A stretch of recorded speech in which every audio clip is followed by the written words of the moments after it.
up, everybody? What up, what up, what up? What's happening? Woo! Big show today. Yes, sir. Gonna have fun. Could be a monumental day Could it? for Grizzlies basketball. Or it could not be. Or it could not just be a regular day where we give away something. Where we pay our debts. It could be. It's in all likelihood, it won't be a monumental day at all. Yeah. Probably just payday. Bill day. Overwhelming day of just paying your bills, Paying just your like bills. everybody else does. Yeah. You got to pay your bills. That's right. Pay the man. Grizzlies got a lightly used Jeff Green on layaway, and now they're finally getting that last payment in. Yep. That's how this is probably going to end up. But You know what it's kind of like? what's that? It's kind of like if you get an iPhone on payment plans or something. Yep. And then by the time you pay it off, there's like 2 new iPhones that came out. Which is me right now. I have an iPhone on a payment plan. And Have you paid it off? No, I'm not going to pay. I never pay them off. I always just get the next phone and just You roll just whatever you roll right yeah. over. Yeah. I think if you, what's the point of like a 2-year contract. yeah, thing? but I never pay it off. Like soon as a new one comes out, I just get the new one. So like, what's the point of owning the phone that you're never going to use again?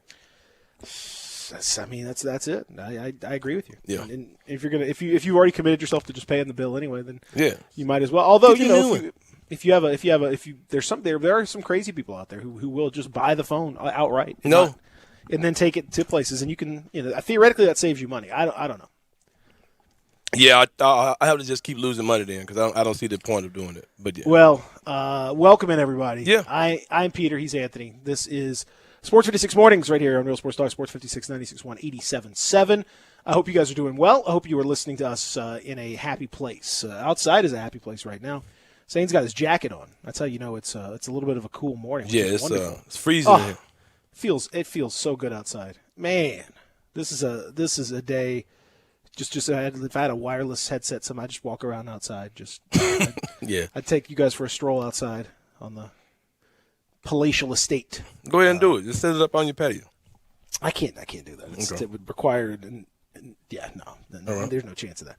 I don't have long enough cord. We gotta have the cord. It just doesn't work. But anyway, I would love to. you. I've explored the option. Believe me, because on a morning like this, oh man, it's absolutely awesome. Go take a walk. Go walk your dog. Go do something. Get outside. It's beautiful. In the meantime, we're gonna tell you about what should be, I think, a pretty awesome show. We are going to talk to the lucky lottery man himself. Yes, sir. Former University of Memphis great, former Grizzly great as well, and now just a real beacon of hope in the community. Yep. Elliot Perry is going to join us at 8 o'clock. Excited about talking to EP about the lottery and about the Grizzlies and everything else that's going on. So we'll kind of break down the stakes and kind of go through. We'll do some mock lotteries, all that sort of thing coming up here later on in the show. Also, 9 o'clock, we're going to talk to our friend Dustin Starr, which means today, saying I got the aux on the wrestling themes. Good, man. So I'm going to give you some of my favorite wrestling themes over the years. Sounds good. And you could throw in a couple because I threw in a couple last week. So yeah, I might do it. If you want to throw in a couple, feel free to jump in. But I'm going to be doing that. Dustin Starr is going to join us at 9 o'clock. There are some very interesting things going on in the world of wrestling, including tomorrow night the WWE debuting their version of the NBA's bubble, the Thunderdome. Okay. They've set up the Magic's arena, Amway Arena down there in Orlando. Mm-hmm. They've configured that to be their home place for a while, sort of like the NBA's taken over the wide world of sports. They've taken over a bigger. They've set it up with what apparently are lots of lights and fireworks, and they've got fans that are going to be virtually there. It was the same thing that Dustin was talking about yesterday or last week on the show. They're apparently going to have some virtual fans. They're going to have some all kinds of crazy stuff. So maybe they listen to the show. Maybe so. They've taken a lot of. They're doing a lot of stuff. They're taking it very seriously that they are in trouble. Because they are in trouble. So saw something about. Well, we'll talk to Justin about this. I saw something about the danger of a lot of guys wanting to jump ship. So, I guess we can talk to. We can talk about that. We'll talk about. There's a number of things that we're gonna discuss. Renee Young potentially leaving the organization. So there you go. Obviously, we're going to talk a little bit about the NBA playoffs. We're going to talk about the latest in college football, where things happen to stand. All of that, we'd love for you to be part of it. If you would love to, I'd appreciate that. You can join us, 67129 on the First Bank text line, First Bank text line, 67129. Shoot those texts in. If you've never texted us before, well, it's very simple. You just have to do one small thing. You have to text 56JOIN to 67129. Do it one time. One time. And then you're good. That's it.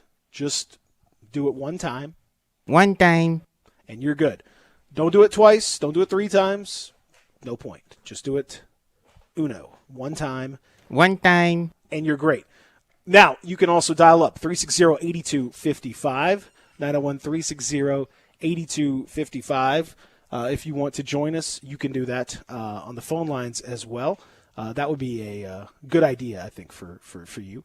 So many of you, you're watching us on the video. You're on the streams and all that stuff, YouTube, Periscope, Instagram, etc. You could chat. The chat comes right in. Boom, pow, wham, bam. That's how it goes. Comes right in to us. So there you go. That's just the way that it is. So you can get in touch with us in all of those different ways, and we got a big show, so we're going to need your help today. Now, Anthony. Yes, sir. You know what time it is. Oh, yeah. Like we always do about this time. Like we always do about this time, we have to bring in the third member of the crew, our producer. Please, everybody, rise, pay homage to true royalty, true radio royalty. Yep. He is, of course, the Prince of Whitehaven. He is the Lord of Westwood. He is everybody's soy toy. He's the deacon and not freaking. He's the baron and not Sharon. He's the king of everybody else's bling. What else is he saying? He's the maven of clean shaven. Mm-hmm. He's the sheriff of the tariff. He's the what did we say? He's pastor. The pastor of producer board disaster. My friend Will sent me one that said he's the Hefe of Kofefe.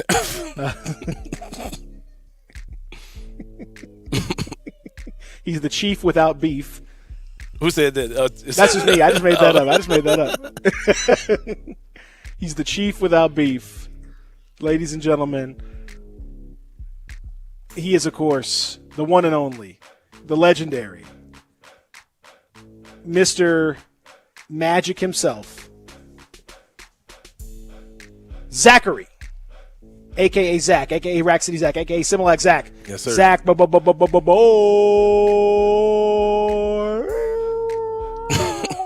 Oh. I'm giving you a light show here. I thank you. Like, I don't want to try not to look at it too much because I might go blind. I know. Pew, pew, pew. What's up, Zach? What's going on, guys? Good, How are my you? brother. Everything's going well. I went home and crashed after playing 18 holes yesterday. So 18 what now? 18 holes. Oh. Golf. 18 holes of golf. Oh, okay. Texter, I want to give this texter some love. Said the Lord of Romaine, he took the K out of Kale and put it in his name. No. Kale. No. So how'd you hit him? How'd you hit him, Chief? 52 in the front, 49 in the back. I have no clue what that means. Party Strokes. in the front, business in the back. Yep. That's how many Usually it's strokes the I other way used. What do you mean the front and the back? What does that mean? Yeah, So- first 9, that's the front. And then there's the back 9, which is the 10 through 18. There's right. 18 holes on a golf course. Yes. Gotcha. They're split into 2 nines. First 9, usually called the front 9. Second 9 is usually called the back 9. So did you do good or bad? That's actually pretty good. Because like I told I mean, he did bad compared to like Tiger Woods, but he did Right. good compared to like a small child. Okay. my standard, I think now that's pretty good. You played in school? Yeah, I played golf 3 years in high school. Sounds This is a former Southwind Jaguar golf legend. Yes, sir. Yeah. Pine Hill Community Center Shout out. alumni. That's right. This is the shout out to the mighty Jaguars golf team. Yeah. Legendary amongst the area. Yes. Is that right? Not That's, really. it sounds like my illustrious tennis career in when I was in high school. Very similar in terms of the quality of I mean, we athletics. I'll say this. We had our moments. We had our moments where we were like, everything was like clicking at the right time. We had our moments. Okay. That's nice, man. I That's was beautiful. Golf clearly- is a beautiful game when everything is clicking. Yeah, but I was clearly the weakest link of the group because I couldn't play. I couldn't. Well, I could play, but I couldn't. I wasn't as good as everybody else because I picked it up late. Hard to imagine. But that's it. Well, that's of course Zach. You can talk to Zach at 360-8255. He loves hearing from all of you. And you can you'll hear Zach throughout. Zach's gonna be helping us have our wrestling theme of the day. It is Lottery Day, so we'll discuss that. Last night, just FYI, the Mavericks with a pretty comprehensive victory over the Clippers, 127-114. Bubble trouble.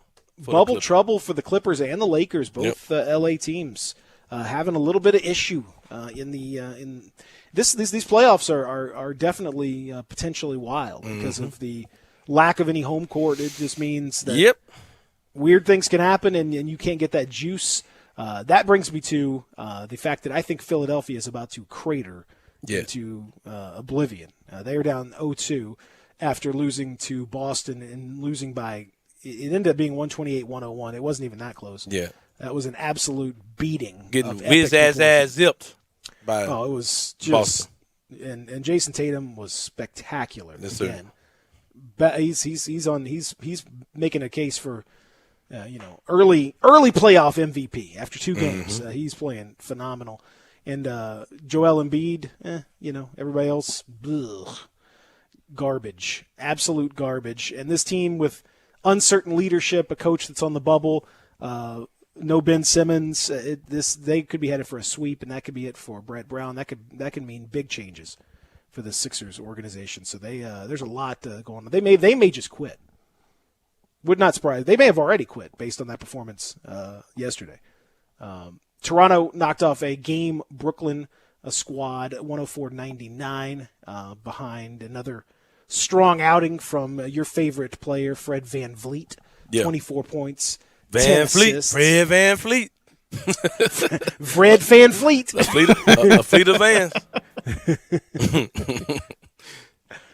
He's Rex Ryan's favorite player. Yeah. It was Fan Feet, and he was like, "Yeah, that's right, I am." From a feet fan. He needs help. That's what I'm. The that's what I'm anti-Zach. all about. He needs help. Fred Feet fan had 24 and 10. Norm Powell 24 off the bench. Hey, listen, man, they're gonna be hard to beat, man. Yep. I'm curious how it's gonna go, but they've looked pretty solid. And then Utah. Who else is contending with Jason Tatum for playoff MVP? Bubble so far? MVP.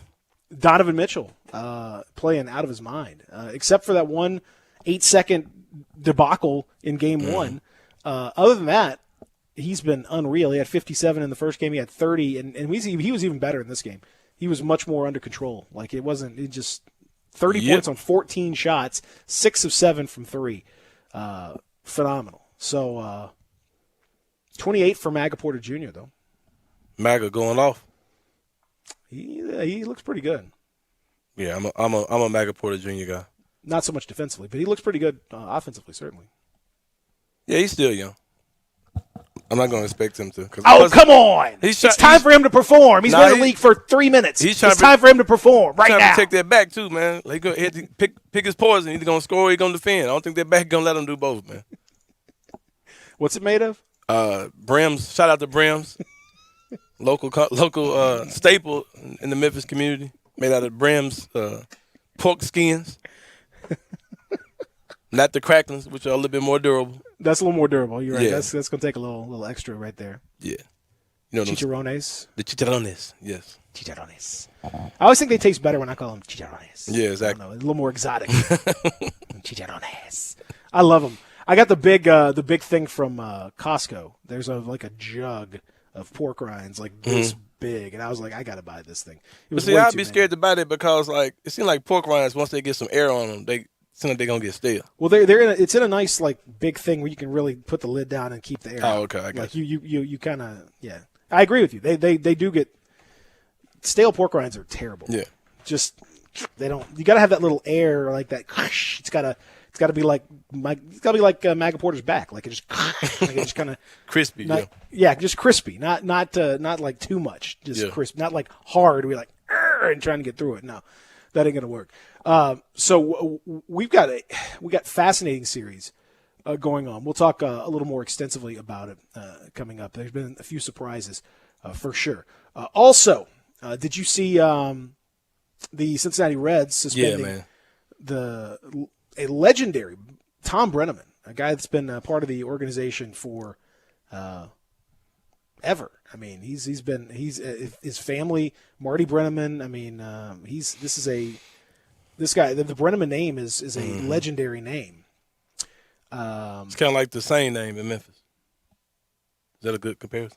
No, not at all. Absolutely terrible. He's well, he got caught on the old hot mic saying Yeah, the old saying is that you should always assume that every mic is a hot. is on. Yep. That's For just somebody a that good, constantly says dumb stuff like myself, I always try to assume that the mic is on. it's a good rule of thumb. Assume that your mic is on and assume that it's being broadcast To the world. even if it's not. Just that's a good way to not end up in one of these situations. Rule of thumb, But- just pretend your mama is listening to you. That's right. At the top of the seventh inning in the first game of a doubleheader, Reds and Royals, he used the F word in relation to gay people, and that particular F word, and it was not. He didn't. I guess he. I don't know what they were talking about. He was talking about something off the air. I don't know. And then you see on the broadcast they're coming back, and he just sort of blurts it out, and then he jumps into his normal. Top of the seventh, here's blah, blah, blah, that kind of thing. Yeah. You can't do that. The Reds organization is devastated by the horrific homophobic remark made this evening by broadcaster Tom Brenneman. The team said in a statement he was pulled off the air and effective immediately was suspended from doing Reds broadcasts. In no way does this incident represent our players, coaches, organization, or our fans. We share our sincerest apologies to the LGBTQ plus community in Cincinnati, Kansas City, all across the country and beyond, they said. Brenneman opened up the fifth inning of the second game with an apology spoken directly to camera, and then he just handed off the headset. He said, I made a comment earlier tonight that I guess went out over the air that I'm deeply ashamed of. If I've hurt anyone out there, I can't tell you how much I say from the bottom of my heart. I'm very, very sorry. He said, I don't know if I'm going to be putting on this headset again. And then that was it for him. Yeah. So, and it may well be it for him. I don't know. Like I said, his dad was a Hall of Fame broadcaster forever. He's been calling games for 30 years plus. Tom Brenneman is a big name amongst broadcasters and a legendary name. So this is a real, bad enough anyway. But then when you throw a name like that in there, it's like Joe Buck or something like it's a guy that's been part of the industry for forever. I heard it. I heard the remark. It was I was quite shocked. I mean, he has to be suspended for that, man. You can't accept that. Yeah. I wonder what city was he talking about though. Yeah, I don't know. I'm not gonna talk about that. Because that city should be in more than raised than anyone. If more than anything. No, we're not gonna do that. No, I'm just saying, bro. Like No.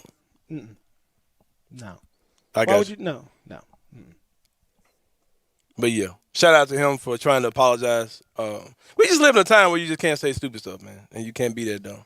You can't say anti. I mean, it's not stupid. I mean, it's stupid, yes, but it's Yeah. also like discriminatory. Like you Oh can't yeah. say No, don't get me you know, wrong. I'm just saying hateful things about gay people. Yeah. When I say stupid stuff, it's ignorance. Like he's saying stuff like that because of a lack of knowledge and understanding. So I don't know. I mean, maybe he's just saying, maybe he has perfect understanding. Maybe he just doesn't like. I mean, maybe he understands perfectly well what he's doing. He's Right. 56 years old. I can't. I don't know how much more time on this earth you got to have to get this stuff figured out. I mean, I don't know. I mean, it's this is not cancel culture or any of that nonsense. You cannot be in the society that we live in now. Right. Includes lots of different people of lots of different races, religions, ethnicities, genders, fluid gender, the way in which they are, their choice of partner in life, sexuality, all that stuff that we live in that world when we know that. And that's part we are endeavoring, I think, to try to be as inclusive as possible. And there are times when everybody is going to have their own interior issues, their own interior prejudices and stuff that they have to deal with. We all have those stereotypes, things like that we've all, had since we were kids. You have to work hard to fight those, but you cannot let ignorance and what is just hate. That's just hate speech. Right. Man. That's what it is. You can't have that. You can't have that as part of a professional organization. Not even as a inadvertent thing, because again, it goes back to what we were talking about with the text from the Joe Falk or John Falk, the Hornets guy. What you text or what you tweet with words, that you inadvertently, or I don't know how it happened or whatever. That's an indicator that you say that stuff, behind the scenes, behind closed doors. For him to kind of just throw that out there in the middle of a broadcast and think that it's okay to just be talking about that, amongst the crew and all that. That again, that tells you how he feels, and that's indicative of his philosophy. And most organizations now are not going to be okay with you having those kinds of feelings and having that kind of thought, and certainly not sharing it publicly as part of a broadcast team. You can't do that. Yeah, I want to play the actual clip because I heard it on the radio this morning. It was pretty funny. I'm looking for it now, but I don't want to play it while I'm on the air. Maybe we can. Which clip are you talking about? The actual apology when he apologized about it, because he a home run happened in the middle of it, and it was like, all right, we're gonna keep it moving. Gotta. We'll Zach can find that for us. Yeah. At the break. We'll talk about that when we come back. You can text it 67129, Again, more on the latest on the attempt to return to college football. A whole lot more as we continue here. Peter, Anthony, Real Sports Talk, Sports 56, 96.1, 87.7. Listen online anywhere, anytime at sports56whbq.com. Commitment, dedication, perseverance. At FedEx, our people are our strength. Even during these unprecedented times, we are delivering medical supplies, test kits, and the things you need every day. Helping the world move forward together. Strength, what we deliver by delivering. FedEx. At Jason's Deli, you can stuff yourself full of great deli food that's healthy, fresh, and best of all, it's not expensive. Jason's Deli is all about choice. Whether you're looking for a gluten-free menu, vegetarian sandwiches, healthy kids' meals, or if you'd like to invent your sandwich via the Build Your Own selections, Jason's Deli has you covered. And they only use fresh, wholesome ingredients. Choose from the club and specialty sandwiches, paninis, wraps, soups, salads, pastas, and much more. I love the cleanliness in the restaurant, the hospitality, and of course the cost. They have a huge salad bar and great soups, including Southwest chicken chili, fire roasted tortilla, organic vegetable, tomato basil, and many, many more. And if you're planning an event, their catering department is fantastic and can handle any size party. Go check out Jason's Deli's 4 locations. On Ridgeway in the Park Place Center, that's my favorite, on Germantown Parkway in Cordova, at Poplar and Highland, and on Goodman Road in Olive Branch. Have you been to a Burlington lately? They have unbelievable deals on amazing brands and styles at up to 60% off other retailers' prices. No coupons or sales, just fabulous values every single day. It's a treasure hunt with new bargains arriving all the time and savings that'll surprise you. At Burlington, you get more for less, whether it's back to school, work, or just back. Now more than ever, you'll love the deals. You'll love Burlington. I want to do some bragging rights. Hey, I was just the other day overhearing a conversation with Big Mike, the manager of DeSoto Auto Sales. They've got people buying cars all over the country. North Carolina, South Carolina, Georgia, Alabama, Arkansas, Texas. People from all over the country buy cars at DeSoto Auto Sales in Olive Branch, Mississippi. Why? DeSoto Auto Sales has the most stringent car inspection in America. They get it right the first time. Quality and low mileage, factory warranty on most vehicles. My favorite part is the people who work there. Big Mike, all the employees are professional, friendly, and go that extra mile. Expect as you walk in the door, you're treated like family. DeSoto Auto Sales understands your time matters. We can help you find your dream car and get all the paperwork finished in less than an hour. Come see us at DeSoto Auto Sales and be part of our family. Have a great buying experience every time. 662-890-7184.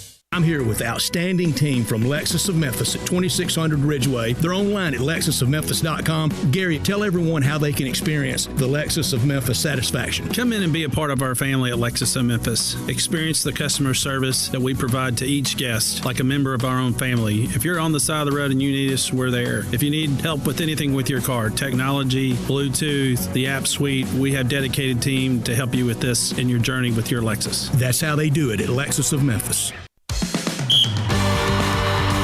Hi, this is Rob Brown. Join Pete Cordelli and me for Sidelines Saturday mornings, 8 to 10 a.m. on Sports 56, 87.7, and 96.1 FM.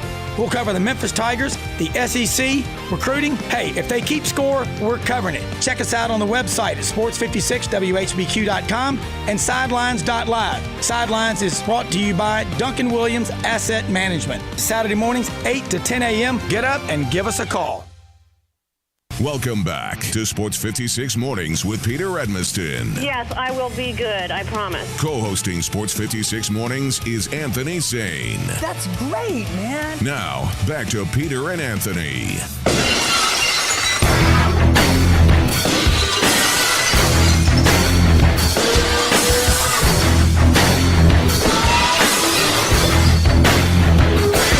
Now we're talking.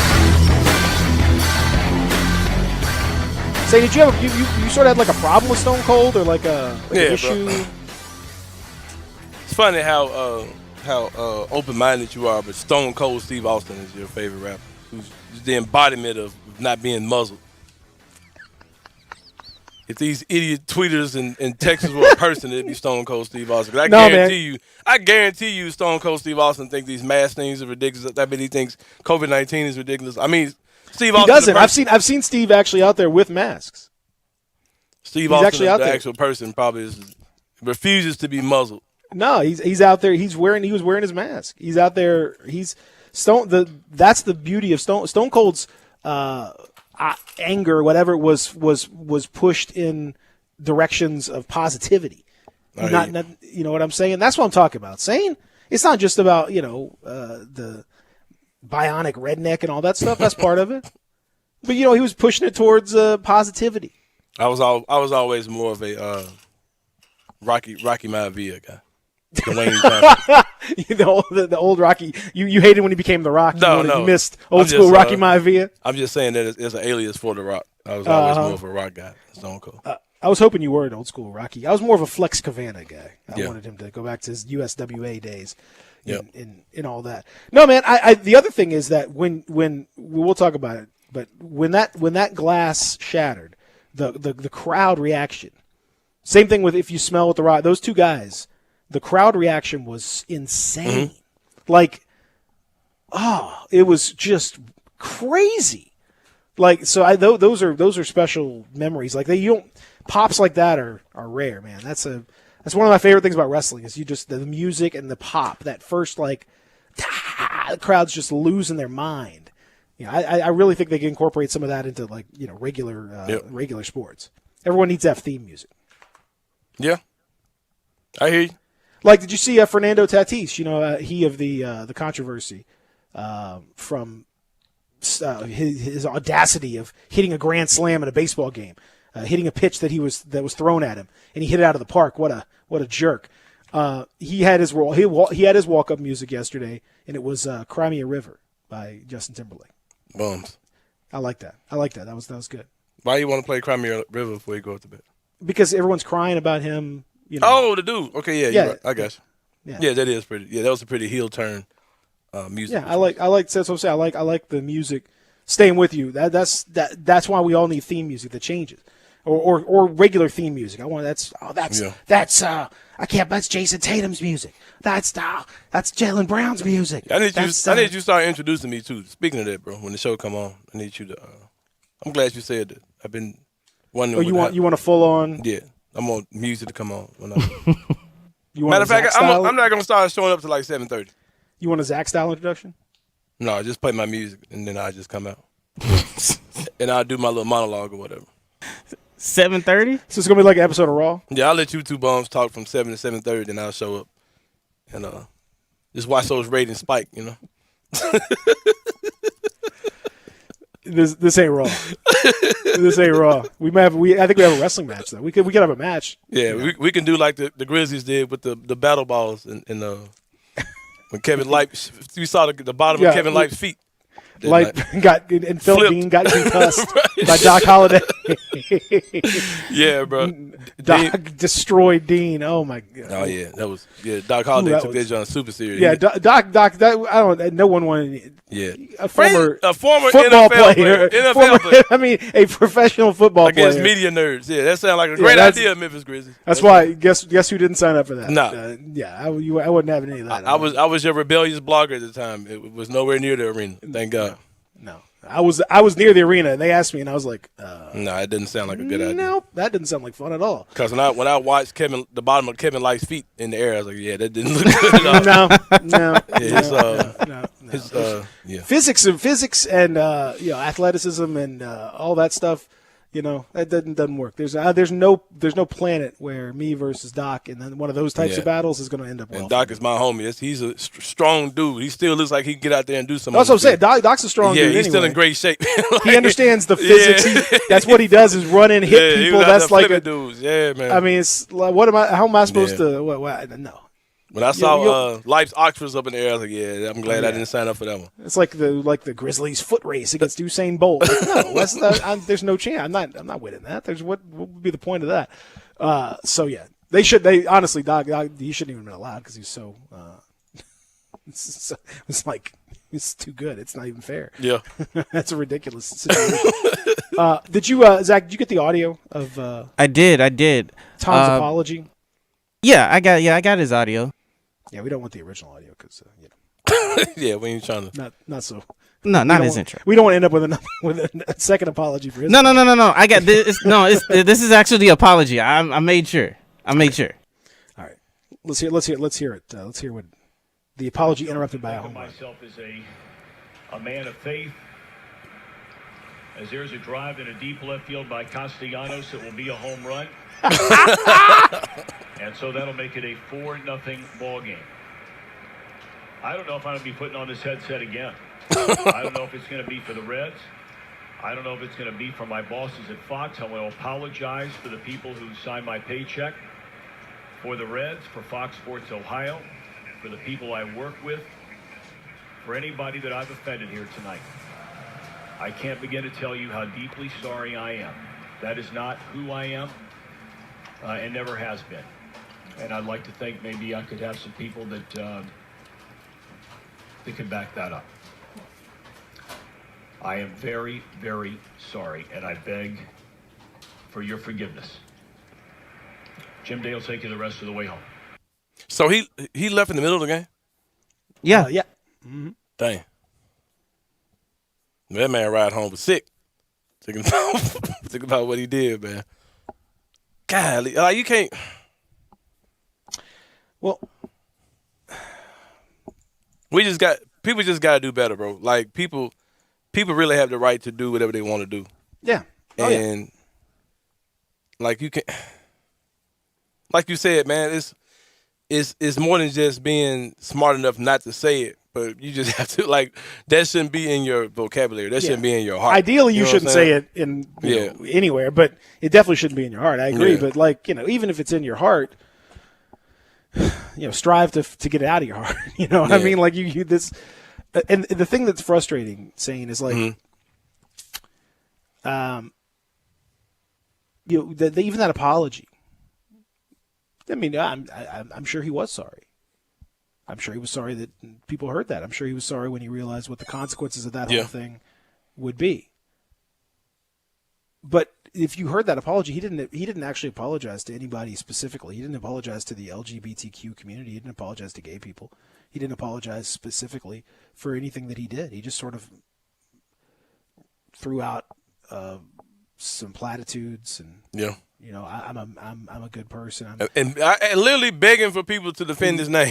Yeah, and he's like, I'd like to think that some people someone out there would back that up. You can email those thoughts to vouchfortom@gmail.com. Fox.com. I mean, like, I don't know. It's hard. Listen, no one likes to apologizing, especially. But if you're going to apologize, you got to actually apologize for what you did. Like, you can't just apologize just for random thing. I see that so much, man, in all these statements that people make about various things. I'm sorry for those I've offended, or what that doesn't. No, say their names. Like, say who you offended, bro. If I like run into Anthony Sane's car, and dent it. I'm not going to be like, well, I'm sorry if Sane is offended by my lack of control of my car. I'd like to think that's not who I am as a person. That's not the kind of car driver that I'd like to be. I'm a man of faith. I'm a man of faith. I'm a driver of faith. I'd like to think there's some people out there that could vouch for, my driving skills, for years. And please do. But I just want, if anybody was offended by that, then I'm just deeply sorry. Yeah, do better. No, you gotta. What did you do? You gotta apologize for the thing that you did. Yeah, not just apologize, just in general for what is the thing that you did? Who are the people that are specifically affected by that thing? It's kind of like the numerous R. Kelly apologies over the years. Absolutely. Well, here's the thing that I think is like the story of apologies, or how you handle that sort of situation. In an inspirational story, Tim Hardaway Sr., who had some, outrageous comments about gay people on, I think it was Dan Le Batard's show, and was just, could not have been. He was just like, I don't like them. I don't do that. Like, just sounded completely homophobic and ignorant and all that stuff. And he reached out eventually, once he was sort of like kind of informed about what was really going on. He reached out to members of the gay community, apologized specifically to them, went to events, went to Pride parades. Now is a huge proponent and an endorser, and is part of their community and their efforts to like. That's what he came full circle. Like, he used it as a true teaching moment of like, he's sorry, but how are you going to atone for it? What are you going to do? Well, here he's more than atoned, and now he's an advocate for that. Like, that's the story that all of us can kind of take from stuff when we screw up. If you really want to, that's how you apologize. That's how you go straight at it, man. And he did an awesome job. I give him great. Yeah, and it's like, we talked about the whole ignorance part of it earlier, and we all have to have those type of moments. Because my views on homosexuality aren't the same as they were, 10, 15 years ago. It's just we all have to mature, and we have to have that moment where, you realize that people are entitled to do what they want to do. You know what I mean? And everything's not black and white. So yeah, man, we just as a people, we have to just kind of stop it. And so many times we point at what someone else is doing to make what we're doing seem better or seem justified. But yeah, man, let people do what they do, man. Like, and worry about your own stuff you got going on. Don't worry about other people are doing. But yeah, just can't. And he'll probably get on somewhere, because there's, there's always some network or some type of publication or something that, just think about it. Guys who say some of the dumbest stuff in the world, they still keep a job, because there's always someone that doesn't mind how dumb they are. I'm not going to say any names, but, Mm-hmm. You get up early enough, you'll hear some of these people. You know what I mean? So it's just yeah. These guys always find a way to come out on top. We'll see. We'll see what happens to him. As at this point, he's still suspended, and that's an interesting. It's an interesting dynamic at this point. Yeah. So I don't know what they're going to do. It's wild because he's such a big name. It's crazy. I'm not really a baseball guy. I've heard this name before, but I don't really know what tier he's on. If you compare this to NBA, who would this be? Is this like Marv Albert? Is this? No, but it'd be like Pete Pranica or somebody. No. I mean, like it's hard to explain because it's definitely. It would be like Ian Eagle. Yeah. Like he's a very well-known local guy who's done it for a long, long time, but also he does a lot of national games too. Okay. Tom Brenneman does a fair few national Fox games as well. So would it be the same as what's Don Poirier then with the NBA? I think Tom Brenneman's got a bigger profile than Don ever did. I mean, Tom's got as about a big a profile as you can have outside of like Joe Buck type guy. Like he's probably just a little bit, but he's a very well-known broadcaster in those circles. Gotcha. So, yeah, that's a big one. It's a big one, and right there. Your thoughts? 67129 67129. Texter says, should there be an option though between doing nothing and destroying someone's career? Yeah, I think there should be an option between doing nothing and destroying someone's career, which I think is what they're doing right now. I'm not saying anyone thinks the guy should be, ostracized from planet Earth or anything else, but there also has to be a consequence. If you are a broadcaster, the broad part there here is important. You are broadcasting broadly. You are reaching lots of different people, some of whom are different races, some of whom are different ethnicities, some of whom are gay, some of whom are straight, some of whom are whatever.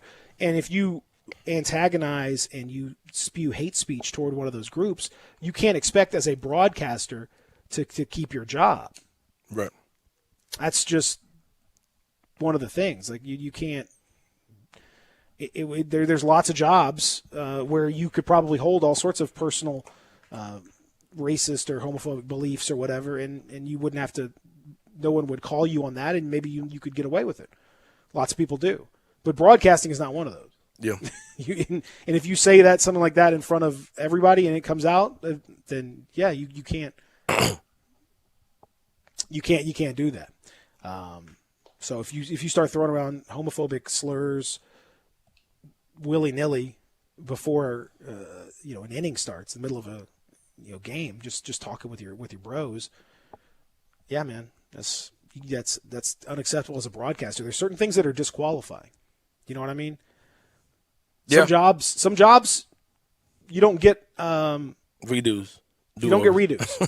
Like if you're a pilot and you show up to work having had a few beers, like you don't get a redo on that one. Like that's rough. Like that's not good. There's certain things that are just really big mistakes, and sometimes you can get away with some stuff, and some stuff you can't. This is a big one. So I don't know. He might get a little bit more of a pass because of his career and all that. I don't know, but for right now, that's why he's suspended. He's not fired. He's just suspended, and they're thinking about all this stuff, and I'm sure the reaction will have something to do with that as well. We'll come back. We'll talk about a decision that I'm a little confused by. Saying we'll discuss that on the other side as we continue in the Family Leisure Studios. Real Sports Talk, Sports 56, 96.1, 87.7. Broadcasting from the Family Leisure Studio, we are Sports 56, 96.1, and 87.7. Brian Elder's Roofing Solutions. Chris Price here for Brian Elder Roofing. The storms we've had over the past several months have been devastating to our communities. The rainy season is ahead. You may have not even noticed the dripping in your attic, water stains throughout your home, or even worse, mold and mildew. Please call Brian Elder Roofing and we will send out our project managers to assess any damage. We will not try to sell you a roof if all you need is a repair. We will measure your roof from outer space. 0% for 60 months, even no payments till 2022 are available with approved credit. If you've noticed missing shingles, water stains, leaks in your roof, Call us before you call your insurance company at 867-0303. That's 867-0303, and we will provide a free, thorough inspection of your roof's condition. Call 867-0303. Brian Elders Roofing Solutions. If ever there was a time for comfort food, this is it. And there's no comfort food like Sunrise on Jefferson. Fresh made breakfast featuring Sunrise's signature homemade square biscuits or the huge selection of hot, fresh, and fast lunch items are all part of what has always made Sunrise the most comforting of comfort foods in Memphis. Of course, everything that can be done to keep you and the staff safe at Sunrise is a top priority. And you can always order ahead and get delicious Sunrise to go. At a time this confusing, it's good to know there's one thing you can count on: Sunrise. You'll see the dedication in every single step. You'll see it in the smiles, when smiles are hard to get. You'll see it in the little things that add up to success. The caring and passion are the things that we love best. Wolf Chase Lemon Brace is your Mid-South provider for orthotics and prosthetics. They are an ABC-accredited facility, and their practitioners are ABC certified. At Wolf Chase Lemon Brace, their services include artificial limbs, legs and arms, braces of all kinds, and custom molded inserts. You can call them today at 901-507-7821 for their location on Highway 64 in between Germantown Parkway and Appling Road, or visit them at their new location in Jackson, Tennessee. That number is 731-660-5900, or visit them on the web at wolfchaselemonbrace.com. Dedicated our life to yours. Wolf Chase Limb and Brace. Hey everybody, these new Chevy Open Road deals are spot on for fall right here in Olive Branch at All Star Chevrolet. And I'm telling you, you could save thousands of dollars and get that new Chevy you want today. Blazers, Equinox, Impalas, Camaros, get an all-new Corvette. Treat yourself. And more all-new 2021 Tahoes are on the way. Come pick out the one you want before it even gets here. And I'm looking at more new Silverados than you'll find anywhere. Come drive one. Drive them all. And don't forget to check out the certified pre-owned Chevys. If you don't find exactly what you want, tell them here at All-Star and they will find it and get it here fast with the best financing for everyone. Remember, it's not the Pike, not Collierville, not South Haven or Mount Moriah. It's gotta be Olive Branch, people. And everybody at All-Star Chevrolet has one job: to make sure you get a better deal, have more fun, and in record time. So find new roads to Olive Branch at All-Star Chevrolet or go check them out online at allstarautogroup.com.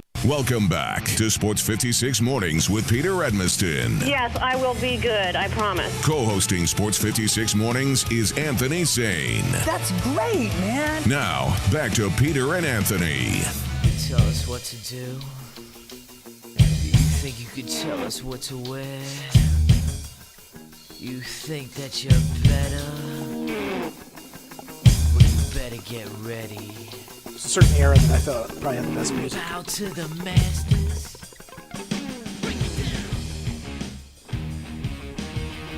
Yeah. These are the dudes that got... Do they get rich at doing this? Trash. I hope they got rich doing this. Talking about that band? Yeah. Yeah, they did like everybody's music. We talked about that. They had about a 5-year run. Oh, yeah. I Probably hope they didn't do got nothing but WWE stuff. DX, the most overrated stable in the history of wrestling as well. Why you say that? It was Triple H. Yeah. Shawn Michaels and a bunch of dudes that were maybe the greatest of all time. A bunch of dudes that were bums outside of that organization. Guys who couldn't stand on their own. But they're like the Spurs, man. That organization made a bunch of... No, those are trash role players, though, to have on your team. No, they were... Hey, man, listen. The New Age Outlaws were, outside of DX, were nothing. Yeah. It's when you go out and sign. It's what you think of Fred Van Feet is going to end up being like. Well, you know my views on appropriation, so I'm not a fan of the New Age Outlaws. I can understand that. Right. But I'm telling you that grouping made the sum of the parts was the whole was much bigger than the sum of the parts. So you got to give them that. I'm a share. Shawn Michaels was fantastic. Yeah, DX just a terrible group altogether. I'm not a fan of Triple H. I think he's trash. Not a fan. I've always been like a CM Punk guy, The Rock. Yeah. I'm not saying Triple H. I'm saying Shawn Michaels. Forget about Triple H. I flew with Shawn Michaels. There you go. And then when he gave himself to the Lord, he had to God, and whatever That's match, right. whatever was going. That's right. And then come on, and Sean's been, See, I'm glad we mentioned Sean because that brings me to the decision I'm curious about. Sean was another guy that he had major injuries. His back was messed up. Somehow it didn't look like he was ever going to wrestle again.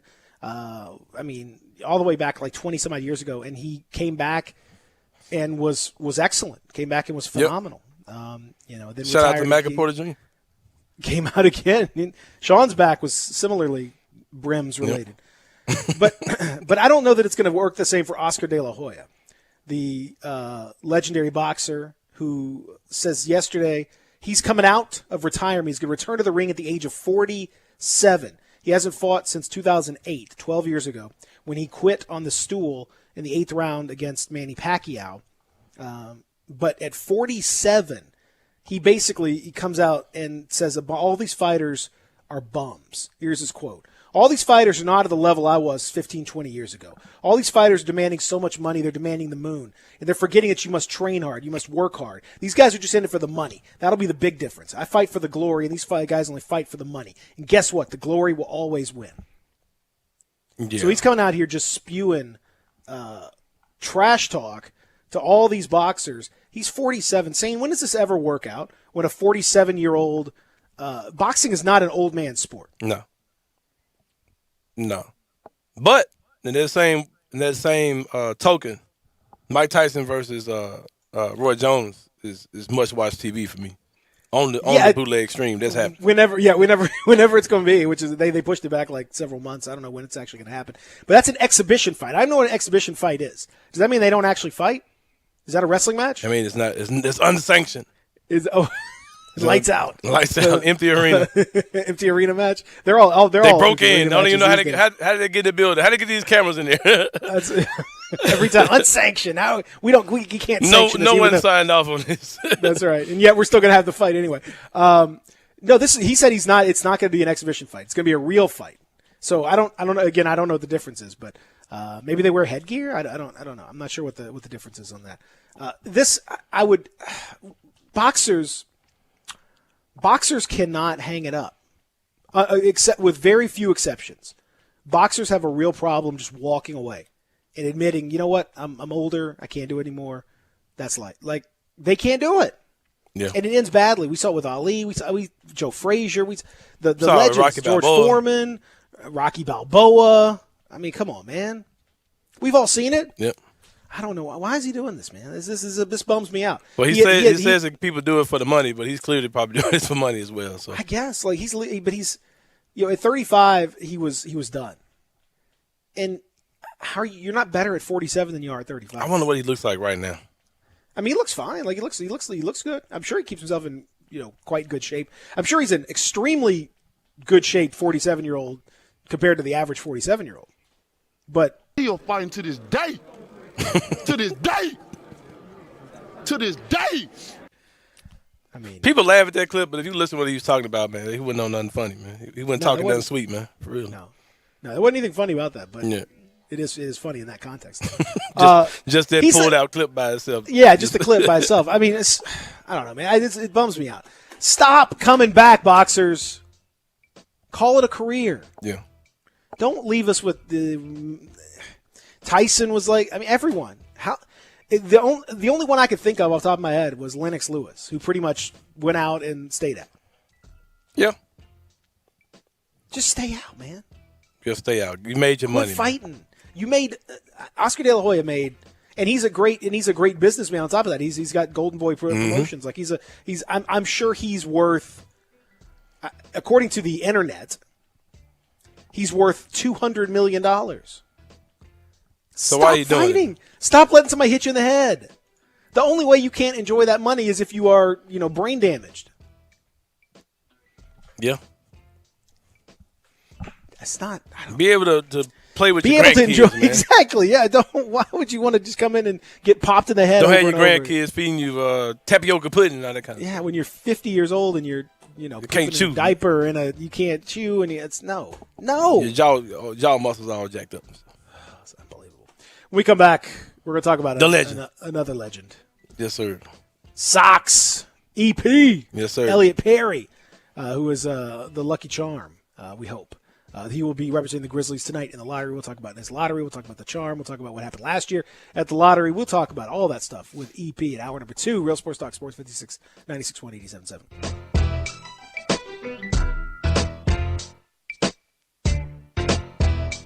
The folks at Homer Skelton Hyundai want to say thank you. Thank you, Memphis, for another spectacular year. They set records, but I can understand why. You think about the product. Where else do you get a 10-year, 100,000-mile limited powertrain warranty? That's what you get on every new car at Homer Skelton Hyundai. Oh, and thank you again for the 11th straight year, the number 1 certified pre-owned car dealership in all of Memphis. It starts with that product, but then it goes to the shopper assurance. Where else do you go where you get transparent pricing, flexible test drive, take the car for a couple of days if you want, streamlined buying process? You're not going to be there all day, in and out. And then, and I have not seen this anywhere else, the 3-day worry-free exchange. You buy a new car, if you've got any buyer's remorse, you've got 3 days to change your mind. Just get on Lamar, take it into Mississippi, the first exit's Craft Road, turn left, and go see Chris True and all the gang at Homer Skelton Hyundai. There's a new commissary in town in Collierville. Germantown Commissary is doubling. Yeah, they're still going to have the old Germantown Commissary by the tracks, but now there's a huge new Germantown Commissary in Collierville at Poplar and Houston Levee Road. It's huge, too. There's a drive-through. There's plenty of parking, no telephone pole to get in your way, a cool patio. It's right by the track, so the tradition continues. And this is a tradition that's been around forever. That commissary is famous for hickory-smoked, slow-cooked Memphis-style barbecue.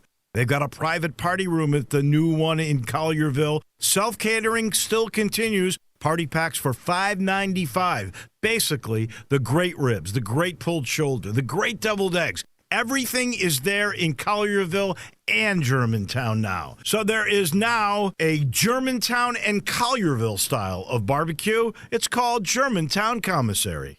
Years of research, hundreds of tests, thousands of iterations. The result, the latest and dreamiest in sleep innovation. Introducing the new mattresses from Casper. Casper has done it yet again, and with all new mattresses. Waking up with back pain? Introducing Zoned Support. Casper's unique ergonomic system designed to keep your spine aligned when you sleep. And there's something brand new called AirScape. Engineered foam layers with perforations that help regulate your sleep temperature. From bedding, bed frames, even a dog bed, Casper has everything to build the dream bedroom for every kind of sleeper. My Casper is the best mattress I have ever had, hands down. And now Casper is offering free contactless delivery and, as always, free returns. So go to Casper.com and use the code ROAM and get $100 off your mattress order. That's codename ROAM, $100 off your mattress order. Terms and conditions do apply. See Casper.com/terms. Hi, I'm Greg Gaston for Window Genie. Window Genie is a trusted name in window cleaning, but they do so much more. They can take care of your home or business. They clean interior and exterior windows with a streak-free guarantee. They clean gutters, do pressure washing and house washing. They can also clean and seal concrete, brick, and natural stone. Locally owned and operated, insured and bonded. Get your free estimate today and ask for the Sports 56 discount. Call 901-424-4100 and leave the dirty work to Window Genie. Hey folks, I'm Jarrett Carter. My family recently purchased East Memphis Ace Hardware at Quince and White Station, and we're excited to offer the best selection of Big Green Egg and Traeger grills. And then don't forget about our Benjamin Moore Paint Studio and the Garden Center for flowers. Save 60% with our new Duracell key fob replacement program. We have a master locksmith service as well as glass cutting and screen repair. The East Memphis Ace Hardware, located at Quince and White Station behind Three Little Pigs. We are Sports 56 WHBQ Memphis, WIVG-FM Tunica Memphis, and WPG-FLP Memphis, Flynn Broadcasting Stations. Welcome back to Sports 56 Mornings with Peter Edmiston. Yes, I will be good, I promise. Co-hosting Sports 56 Mornings is Anthony Sane. That's great, man. Now, back to Peter and Anthony.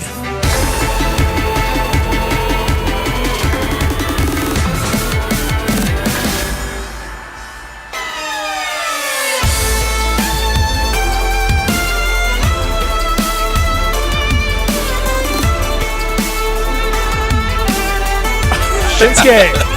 My guy. I fool with him. This I music fool with him, gets me hyped. Like, ah! And he does all that weird, like, yeah. Yeah, man, that's my guy. That right there, man. That violin is.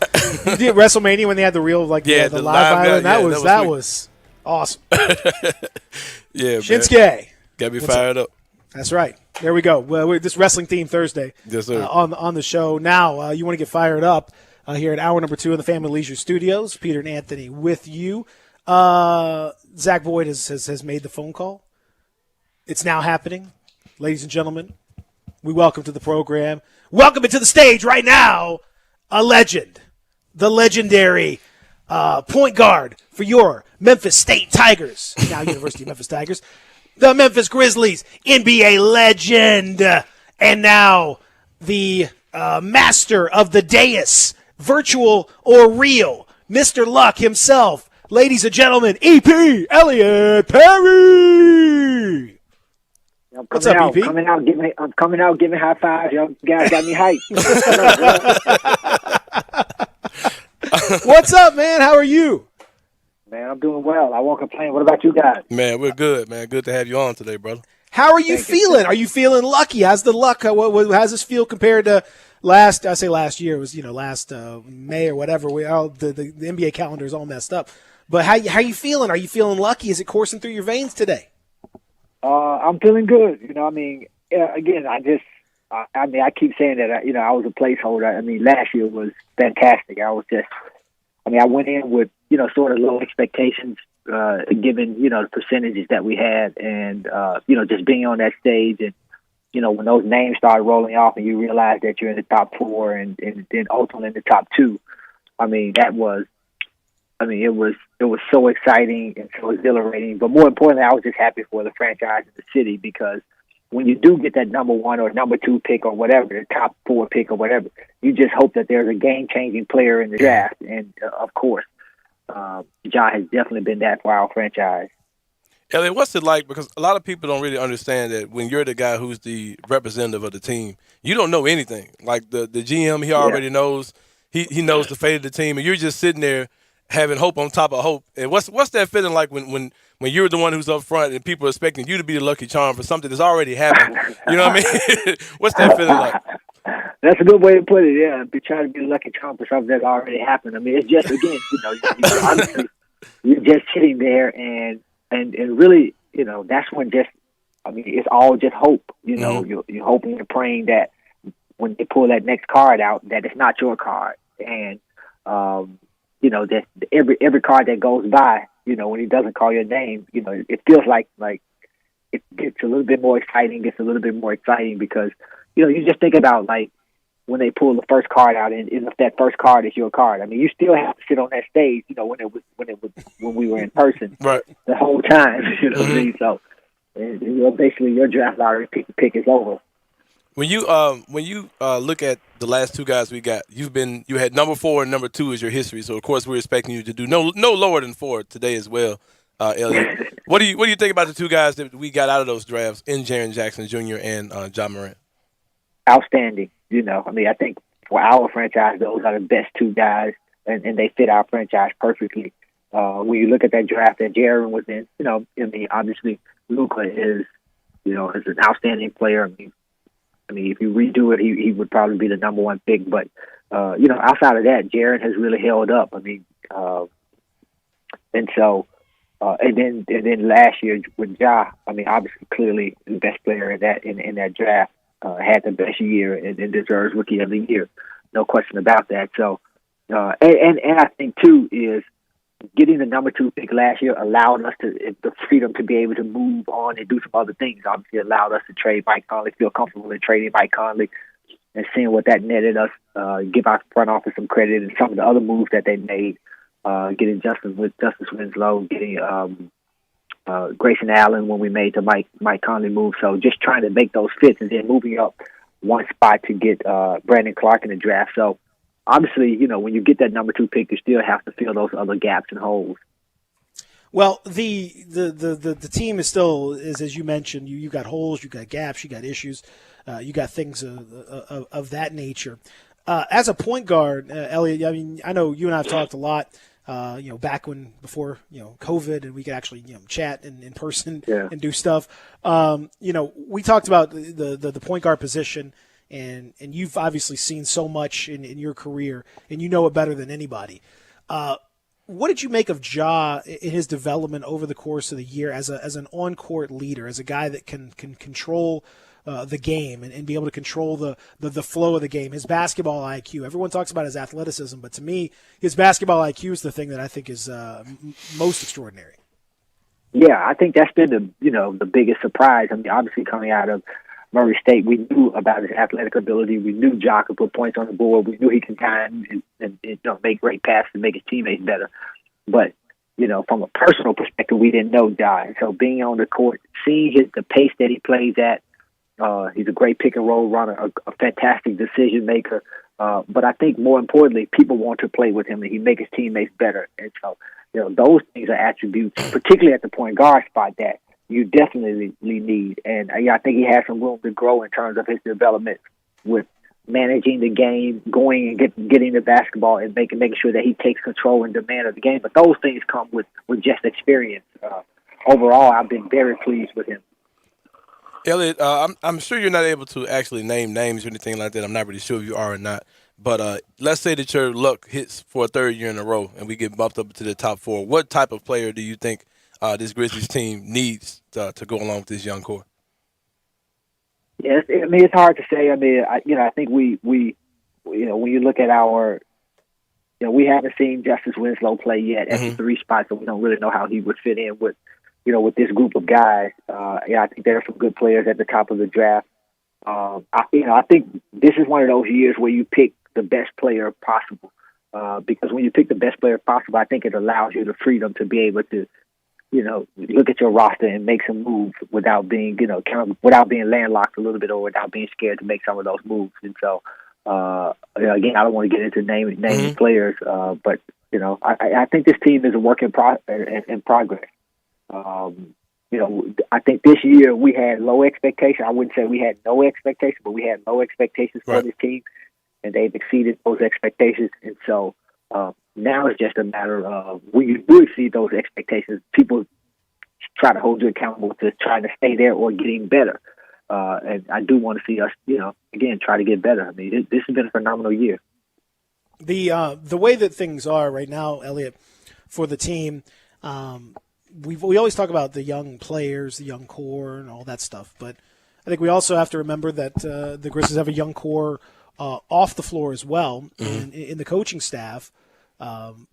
We just got done yesterday talking to Zach Kleiman, the bigwig on the basketball operations side, and Taylor Jenkins.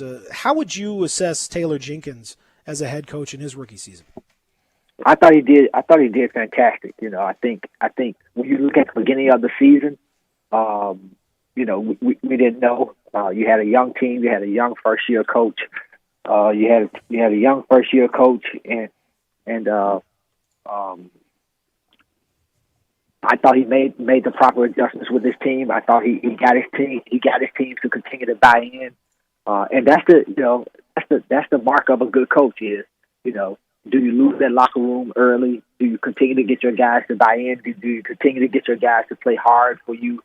And do your players develop over time? Do you consistently get better over time? The other mark of a good team is, do you win the games you're supposed to win?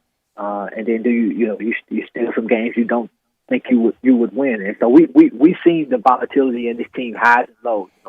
We won some games we didn't think we would win.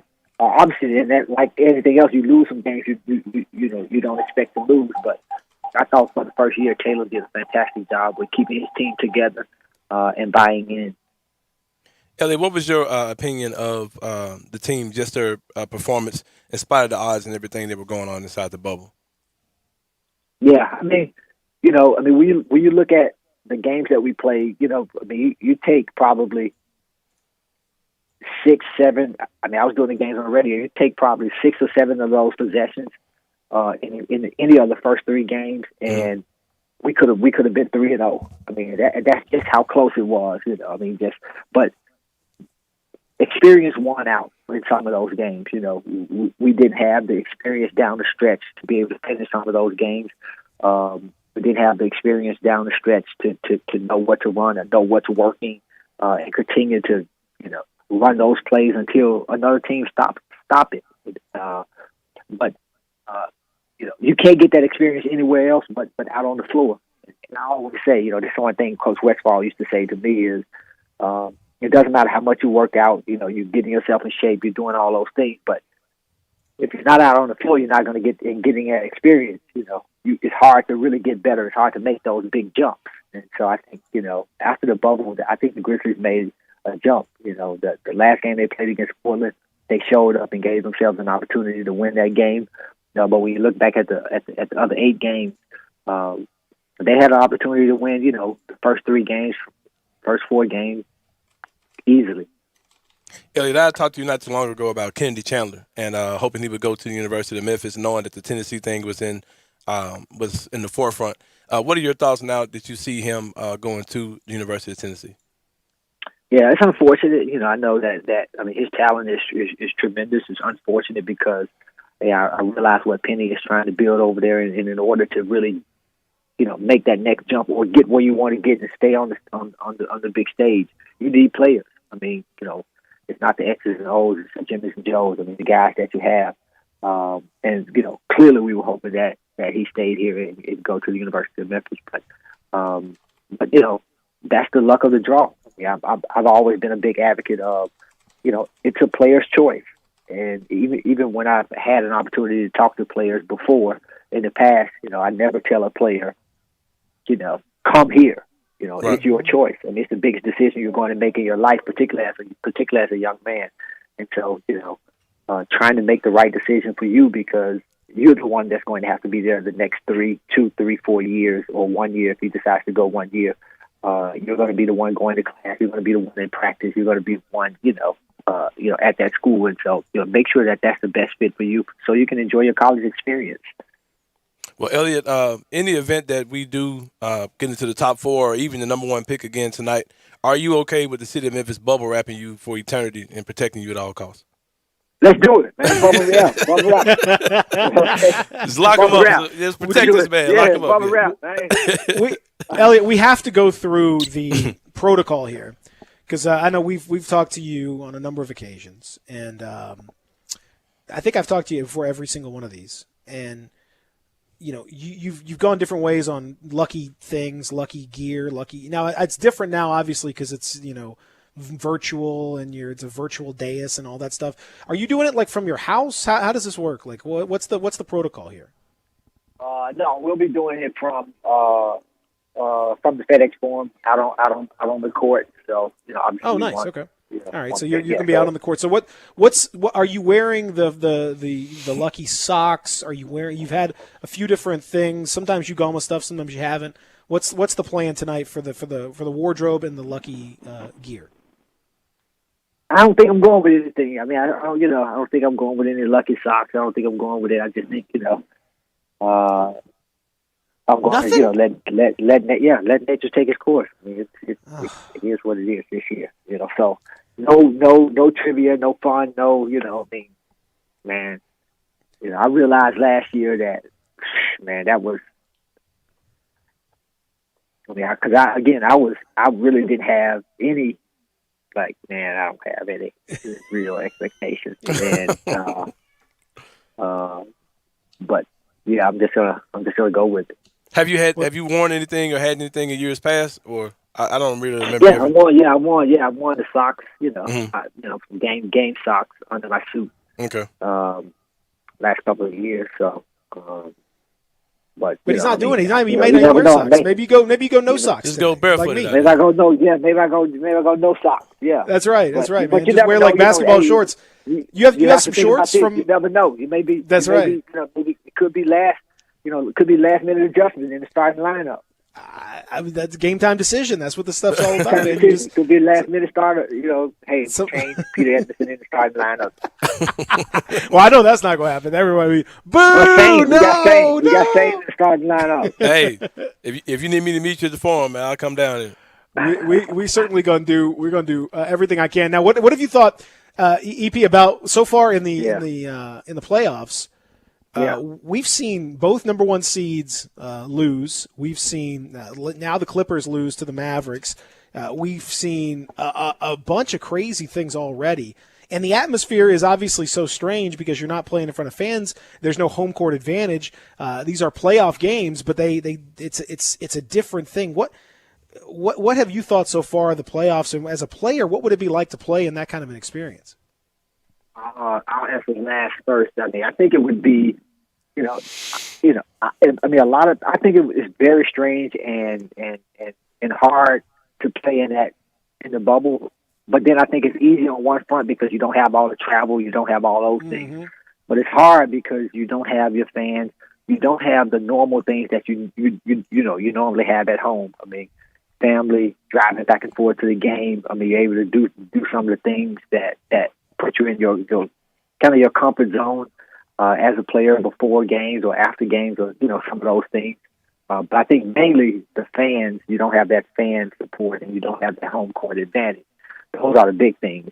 In terms of the play in the bubble, it's been fantastic. I mean, you look at that Dallas and Clipper game last night, I thought Dallas played well the first game. If Porzingis had gotten kicked out, they would probably have an opportunity to win that game as well. The momentum completely shifted after Porzingis got kicked out.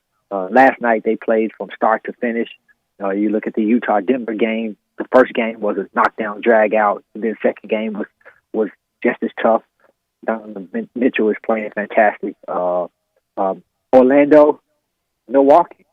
I mean, that was it was a shocker in some ways because if you remember last year, Orlando beat Toronto in the first game. And so, that Orlando team, you have to come out and play, with a lot of intensity, with a lot of purpose. I don't think Milwaukee came out and did that. Orlando came out, got off to a really good start. And once they started playing downhill, they just couldn't do it. Again, obviously, one of the best series is going to be the Portland Lakers series, and you saw what you have to deal with Portland. I mean, that's one of the teams in this bubble or in the NBA right now. One, they had to play their way in, but secondly, when you look at their team overall, I mean, they don't have a whole lot. Maybe other than that 4th spot or something like that, maybe they don't have a whole lot of weaknesses.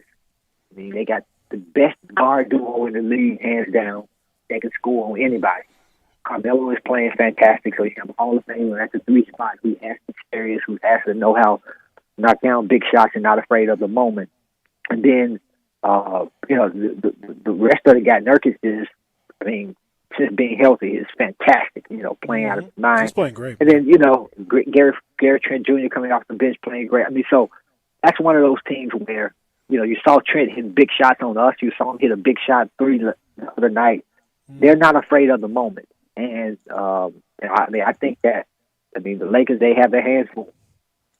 Yeah, I think both of the one seeds are in trouble. And I agree that the Lakers. I'm not so much worried about Milwaukee as much because I think they haven't played their best basketball. I think they will. I think they'll wake up. I think this may have woken them up. But and I know that Milwaukee has the depth to do it. I mean, they're not the number one seed. Just by hapstance. I mean, that's a really good team. So I think they'll wake up. But the Lakers is. I mean, I would say they're in trouble. One game doesn't constitute a season, but I would say that this is going to be a good series.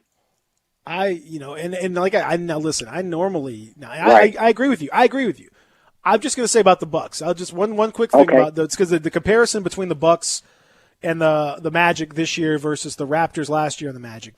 Where the Magic in game 1 of that game with the Raptors, they were just red hot. They hit everything. It was one of those games where, you have those games where guys just make everything and you just go nuclear and.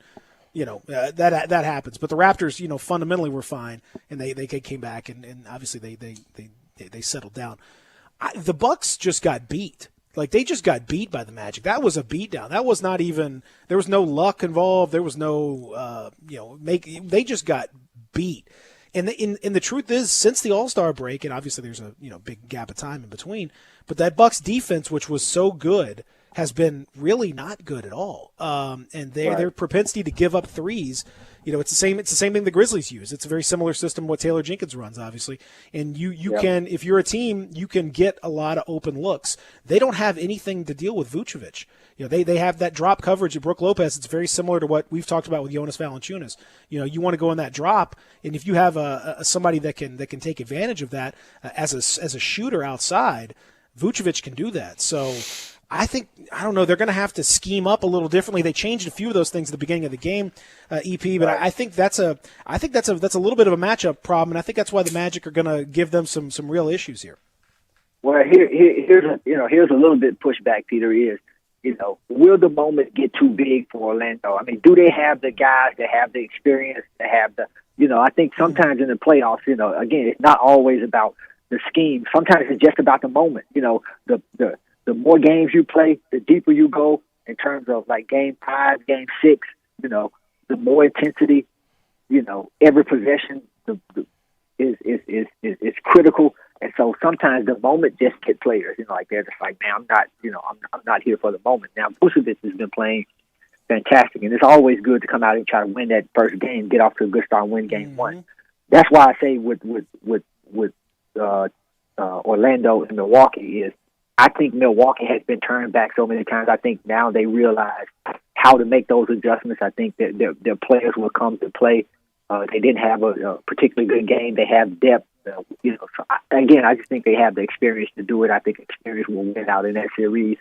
On the other hand, with the Portland Lakers series, I mean, both have experience. And so, EP, going back to the Grizzlies before we let you go, with Tyus Jones, with you being a former point guard or former floor general on the court, how much do you think that Tyus Jones injury and not being able to play affected this team in the seeding games in Orlando?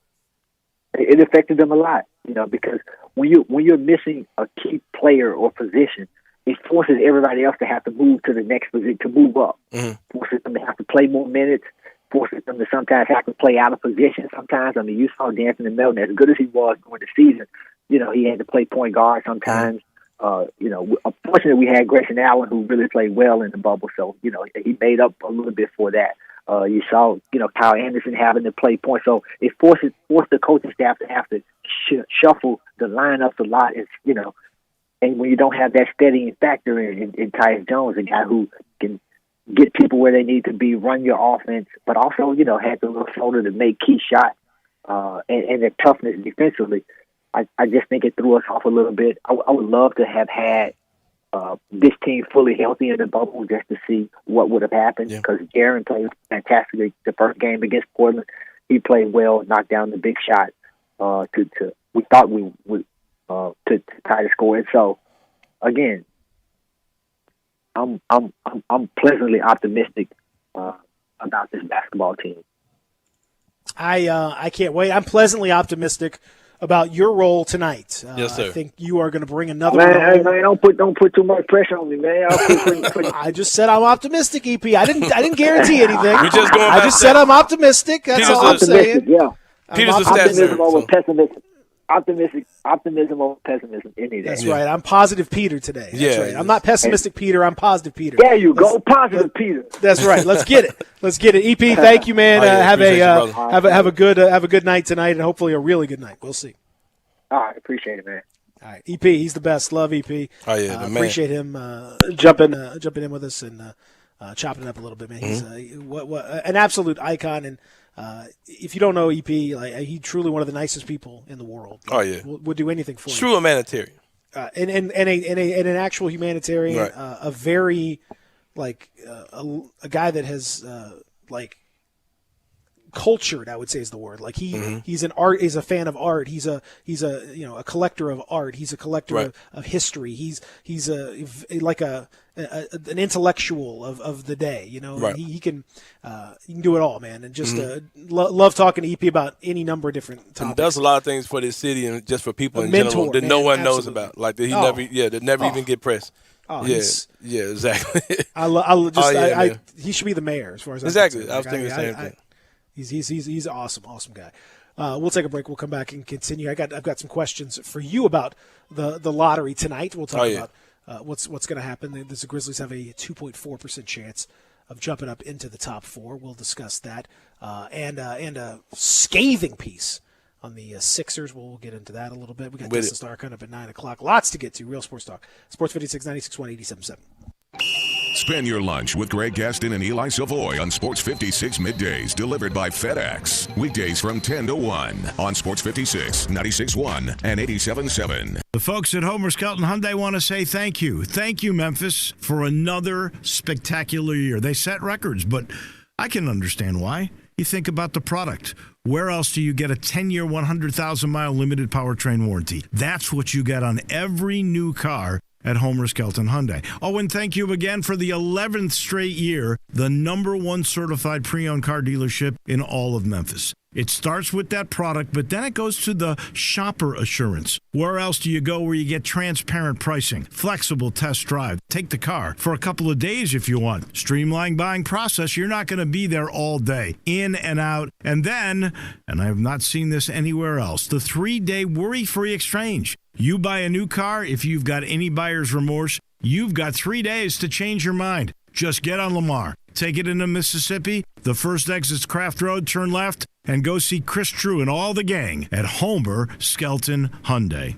Hey everybody, these new Chevy Open Road deals are spot on for fall right here in Olive Branch at All Star Chevrolet. And I'm telling you, you could save thousands of dollars and get that new Chevy you want today. Blazers, Equinox, Impalas, Camaros, get an all-new Corvette. Treat yourself. And more all-new 2021 Tahoes are on the way. Come pick out the one you want before it even gets here. And I'm looking at more new Silverados than you'll find anywhere. Come drive one. Drive them all. And don't forget to check out the certified pre-owned Chevys. If you don't find exactly what you want, tell them here at All-Star and they will find it and get it here fast with the best financing for everyone. Remember, it's not the Pike, not Collierville, not South Haven or Mount Moriah. It's gotta be Olive Branch, people. And everybody at All-Star Chevrolet has one job: to make sure you get a better deal, have more fun, and in record time. So find new roads to Olive Branch at All-Star Chevrolet or go check them out online at allstarautogroup.com. These are tough times for everyone, so dealing with your timeshare may not be your biggest concern. But when this passes, do you still want a lifetime of payments, fees, and commitments for a timeshare you were misled into buying? Hi, I'm Chuck McDowell, CEO and founder of Wesley Financial Group. 10 years ago, I started the timeshare cancellation industry by exposing the ugly truth about timeshares and giving folks the straight facts. I've been fighting the timeshare giants ever since, so no one knows this industry better than me and my team.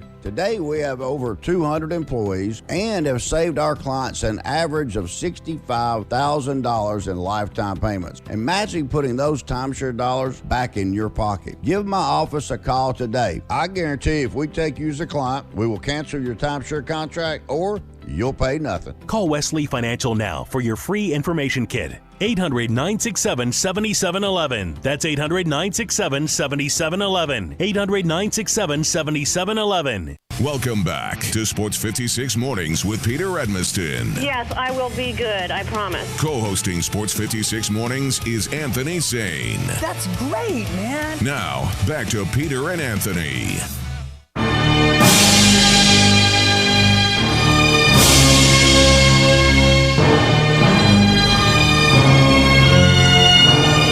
My guy right here. Now that's perfect.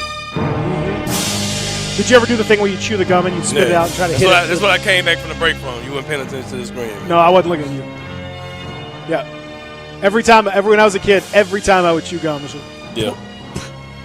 Every time. And I'd throw my towel over my head. And there was no Bobby the Brain Heenan to catch it, but still. Yeah, man. You remember the videos when he used to, like, when he was being introduced in the WWE, he would throw a pass to himself and then go get it. Like he worked with the he'd like, and he would score he'd like a perfect 300 in bowling. He was perfect. It was fantastic. Yeah. Absolutely loved it. It was terrific. Now, never won the championship. Never won the WWE title. No, he never did. But he should have. But it's I don't know. It's unfortunate. It is unfortunate. I agree. Now, the Grizzlies tonight. We talked to Elliot Perry about the lottery. Here's the rundown. It will be a virtual lottery. I mean, the lottery will be real, but the people will be virtual. There'll be no. Normally, they go up to wherever the location is, it's Secaucus, New Jersey, and all that. They go and sit on the dais and have a little ceremony and everything else. Mm-hmm. You all right there, Sam? Yeah, man. Getting you enough sleep? You need to. I'm good. You sure? They get on the dais and they hang out and wait. While in the back, the Grizzlies, among everybody else, waits for the ping pong balls to come out of the little hopper. They run through a test. For those that don't know. Oh, that's what happens? Ping pong balls like randomly go through a hopper? So here's how it works. They have a big old machine in the back. Looks like a lottery machine. It's not out in the front, back. but everybody's just in the back. No, it's in the back. Okay. You have to go through, but like I don't know how they do it because of all the COVID stuff. I think it's gonna be a little bit different. But I know in years past you'd have to give up your cell phone, any communications device.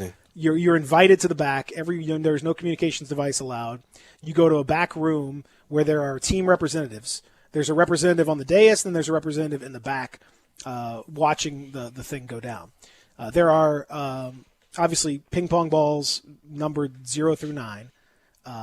They come out in combination, right? Mm-hmm. So let me give you the combinations. What are the Grizzlies' winning numbers?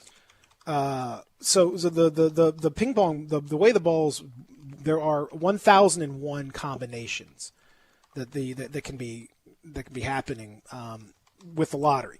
Those different because the ball actually 1 through 14, I should say. That's why I want to double check. It's 1 through 14, not 0 through 9. 1 through 14. They're placed in the lottery machine, and so the combinations that come out are all assigned to a particular team. And the better your odds, the more combinations you have of those 1,001. So the team that has the absolute best, the top 3, they have 14% chance. So that means they have 140 different combinations each. That would be Golden State, Cleveland, Minnesota. Then Atlanta has 125 combinations. Detroit has 105, and so on and so forth. They go through a test run where they do a test first go through a lottery to see what happens, to make sure everything's okay. Then they do it one for real. Now, again, everyone's in here. They're watching the whole thing happen. No one can have any communication devices. No one can have any sort of thing. It's very quiet. And the reason they don't televise that is because it can be boring. You have the first 4 combination, the 4-number combination that comes up, and everyone's sort of scanning through. And like, if you see a 1 or a 2, then it's going to be the teams that are the highest odds. If it's a bunch of high numbers, that's what Memphis wants. Memphis wants 10, 11, 12, 13 or something like that. They don't televise it because it's boring? Yeah. Okay. For real. So you have the first pick, right? The balls come out. Boom, boom, boom, boom, boom. It's whatever. And then, let's say Golden State has the first pick. Okay. Then they do it again. Well, sometimes the Golden State comes up again. Yep. So then they put it back in, do it again. Sometimes Golden State comes up. There had years where somebody came up 4 times in a row, and they just have to keep rolling them back, doing it again and again until they get the next one. Mm-hmm. And then they do it again and again until they get the next one. And then again until I've watched the whole thing before, and it is pretty boring. It's about 20 minutes of just people waiting for the balls to come out of the hopper. As opposed to an hour of them opening up envelopes. Well, it's down to like 30 minutes. It should be. I mean, I the whole thing's boring. I don't. Yeah. But it's real boring if you just watch them just pop open. It's rigged, Peter Emerson. It's not rigged. You got too much logical sense to know this stuff is rigged, bro. It's not rigged. All right. I don't know if that's what you wanted to talk to me about or not, but. Would you tell me why it's rigged? It's too much coincidence, bro. Just way too much coincidence over the years. Cleveland got it like 3 years in a row after LeBron was gone. Derrick Rose in Chicago, Anthony Davis going to New Orleans. But what's the point of Cleveland getting it when LeBron's gone? Why does that matter? Because they instantly became a poverty franchise when they lost the best player in the world. Yeah, but there's lots of other poverty franchises. Why the Knicks have been a poverty franchise for 20 years and they're in the best market? Why did the NBA help them? Why didn't the NBA help them? Because they don't need to help them. Because New York is going to be New York regardless. But why did they help them back in 1985? Because it mattered back then, bro. The NBA was an emphasis then.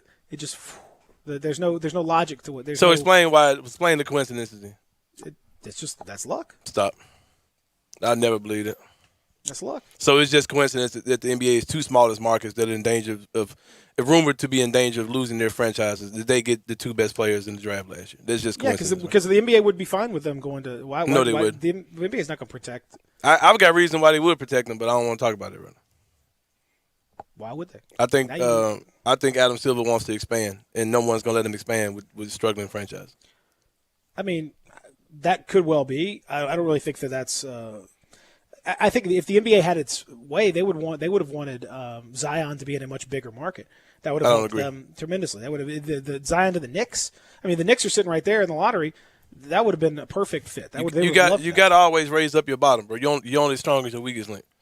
So making New York stronger is not going to help the NBA. You got to help out everybody, bro. No, it would be huge for the NBA. You think the ratings? We talk about Zion. ratings Zion's going to be Zion regardless. If the Knicks were one of the most popular teams, had a very, very good team, and they're in the playoffs and all that stuff, the ratings would be better. Hey man, shout out to Great Awakening for saying there's no such thing as coincidence. Thank you, Great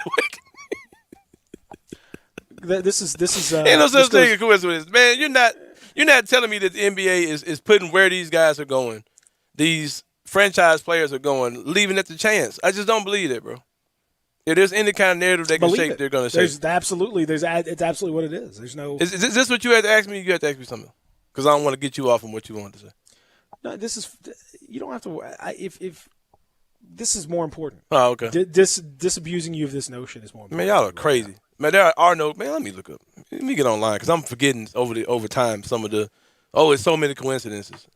Yeah. So you're saying that Patrick Ewing thing just happened, right?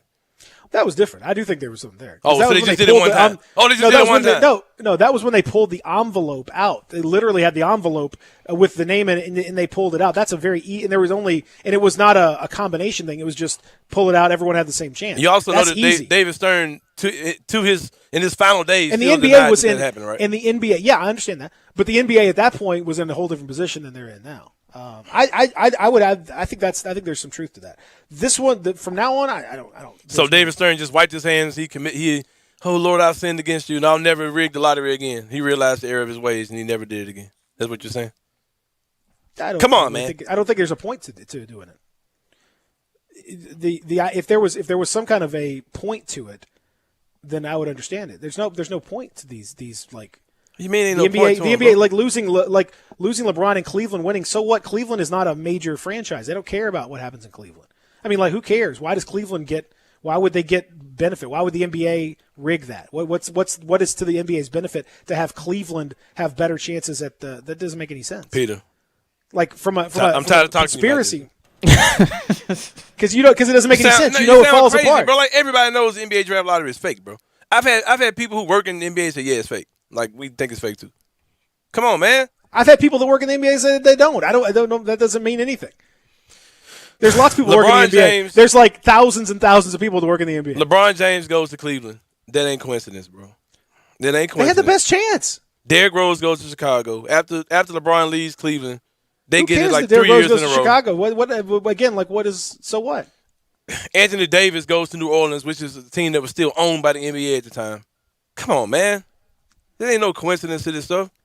The Dikembe Mutombo tweet, thank you, Google. Come on, man. It's like, come on, man. Max, stop saying that. Come on, man. It ain't no coincidence, bro. Even like shout out to Kitchen Perkins, bro. Man, for real though, man. Come on, man. It's silly. No, because that doesn't make any sense. Who cares? Okay, bro. Like, it don't make no sense. Then. These are not things that are impactful You're right. to the NBA. The two teams that were actually not tanking in last year's draft lottery, Memphis and the Pelicans, they get the number 1 and number 2 picks the year that they were trying to tell teams to stop tanking. And the two teams that didn't tank got 1 and number 2, which are also the two smallest markets. Yeah, that just happened. It's just coincidence. Stop it, man. The NBA would, if they rigged it, they would rig it in a much better way. And if you think they would rig it where New York, who's already going to have TV eyes on it anyway, gets Zion, and Memphis and New Orleans just fall off the map. They don't have that many. It's not TV happening, eyes. bro. Huh? And they need, and the NBA's ratings have been down 50% since 2011. They need bigger markets. So you think there's no benefit to the NBA boosting up its small market cities? Not in that sense. No. Stop it. I don't. Hey man, you tripping? What you had to ask me, man? Why would that benefit them? It doesn't benefit them financially in any major way. You ever owned a company before? You ever heard people say you're only strong as your weakest link? That doesn't make. If you're top heavy and your bottom is trash, you in bad shape, bro. No, because your top can't sustain you. You got to even it out across the board. No, it doesn't. No, you don't. All right. No, you don't. That's not true at all. You're right, when Major League Baseball, when the Yankees were winning like every year, they were having incredible ratings. And guess what? Nobody watches Major League Baseball now because they put everything went into the freaking New York. That's not their ratings are better than the NBA's, which is crazy stop. to me, but it's true. Stop It's it. true. Hey, listen, man. I can only tell you. I can only tell you truth and logic. And if you want to just like, if that's the beautiful thing about conspiracy theories is that you can talk your way into any of them, Yep. and there's no way that anyone can prove you wrong because you're just making it up as you go along. All right, if so Memphis- no one can. You can conveniently remember certain things, but not other certain things. So it makes it very easy for you to. Yeah, absolutely. It makes If it very easy. Memphis getting this top 4, come find me tomorrow and tell me it ain't real. It won't be. It'll just be that they have a 2.4% Just look, chance. 2.4% chance again. Oh, Orlando. Chicago had a. Hold on. Orlando. When they got Shaq and then turn around and got Pena next year. Stop, man. That's another example of the NBA looking out for the bottom. I just brought the expansion team in. Let me boost them up. Come on, man. You don't want Doesn't to it make fail. sense? You don't Doesn't want make sense? to make decisions that fail, bro. So they want Memphis and New Orleans to be good, bro. If Because you Memphis can't were to fail, justify that'd be adding another market. You can't No, it'd justify adding Las you move it Vegas around. or Seattle, whatever you're doing, if you got 2 teams of the small market that are struggling. You can't do that, bro. There's lots of teams that are struggling. Besides that, that's not. They have plenty of teams. Peter, that are struggling. believe what They you don't want to have enough. That's definitely for you. Believe what you want to believe. There's no question. You're gonna believe whatever you want to believe. So I don't even. There's no point. Now what? Forget about everything else. Now I got to. Now we're gonna come back. believe what you want to believe. And we're gonna come back and I'm gonna ask you the question. I'm not going to be muzzled by this stuff you're talking about. Yeah, please. I wish you would be muzzled. Come on, by give some me of this. my real question. Give me my real All right, I'll question. give you after the break. After the break. I'll give you the real question. I do. Here's a quick question though before the break. All right. How'd you enjoy going to Sunrise? It was good, man. I You tried had to fun? flex. Hey, man, you know what, man? I tried to flex muscle. Told them, man, you know, I'm Sports 56. Oh, okay, 12:38. Oh, okay, bet. It didn't work. It didn't work the way I thought. I didn't really get the reaction I thought I was going to get when I said who I was. Keep trying. Keep trying. Like, man. I've Keep never trying. seen you in my life. 12:38. Keep trying. So thank you. Yeah. Sunrise, phenomenal. Go over there, check it out. Like Anthony Yeah. did, like lots of folks do after the show or before you get out there. Just go to that little side door and get yourself something delicious. Yeah, man. I absolutely love their chorizo, that sausage they do. They do fluffy, fantastic pancakes, waffles, all the normal breakfast favorites. Got great lunch as well. So I would encourage you go and check it out. Sunrise, Memphis Sunrise Yes, 901. It's awesome, and right there at 670 Jefferson. It is tremendous. You'll love it. It is Sunrise. I got a question for Anthony after this. Sure. Enough of these stupid conspiracy. Oh, now Real I'm stupid. Sports Dog, Sports 56. Stop saying that, Max. R&R on Sports, Saturday mornings, 10 a.m. Sports 56, 87.7, and 96.1. Don't miss us.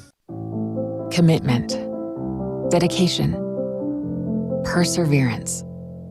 At FedEx, our people are our strength. Even during these unprecedented times, we are delivering medical supplies, test kits, and the things you need every day. Helping the world move forward together. Strength, what we deliver by delivering. FedEx. As you get back to business, small things can make a big difference.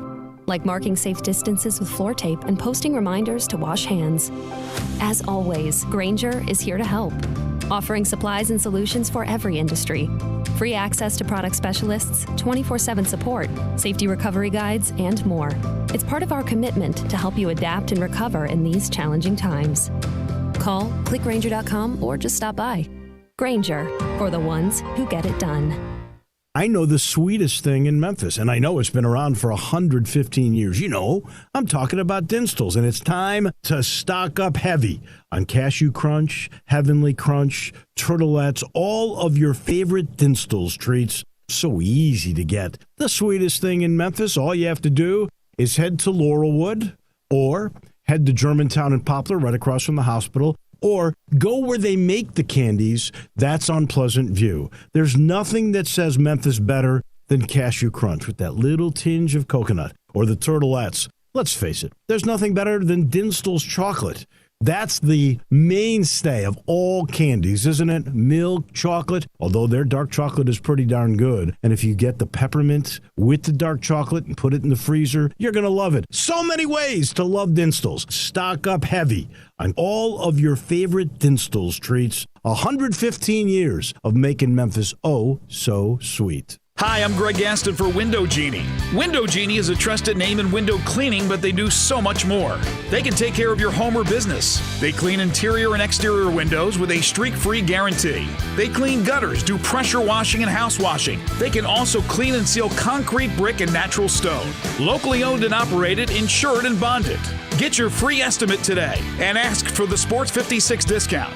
Call 901-424-4100 and leave the dirty work to Window Genie. All 75 months at 2.99 APR, G4 LHFO 7857, Outlander LUO 29538, Eclipse LZO 15617 includes all rebates and incentives. PF 59875 excludes tax, title, and license with approved credit. See dealer for complete details. Offer valid through the end of the month. Dealer stock only. It's time to fully charge your summer with great savings from Gossett Mitsubishi on the Pike. You'll find 0% APR for 60 months, plus $500 cash back. Drive your ambition in a new 2020 Mitsubishi Mirage G4, $139 a month, or buy for $12,435, 41 MPG Highway. 2020 Mitsubishi Outlander Sport is ready for any adventure at $229 a month, or buy for $18,573. And cross over to summer in a 2020 Mitsubishi Eclipse Cross, $19,107 or $229 a month, backed by a stellar 10-year, 100,000-mile powertrain warranty. Mirage G4, $139 a month, Outlander Sport, $229 a month, and Eclipse Cross, $229 a month. Get to Gossett Mitsubishi today, 1870 Covington Pike, or shop online at memphismitsubishi.com. If you want it, we got it at Gossett Motor Cars. Welcome back to Sports 56 Mornings with Peter Edmiston. Yes, I will be good. I promise. Co-hosting Sports 56 Mornings is Anthony Sane. That's great, man. Now, back to Peter and Anthony.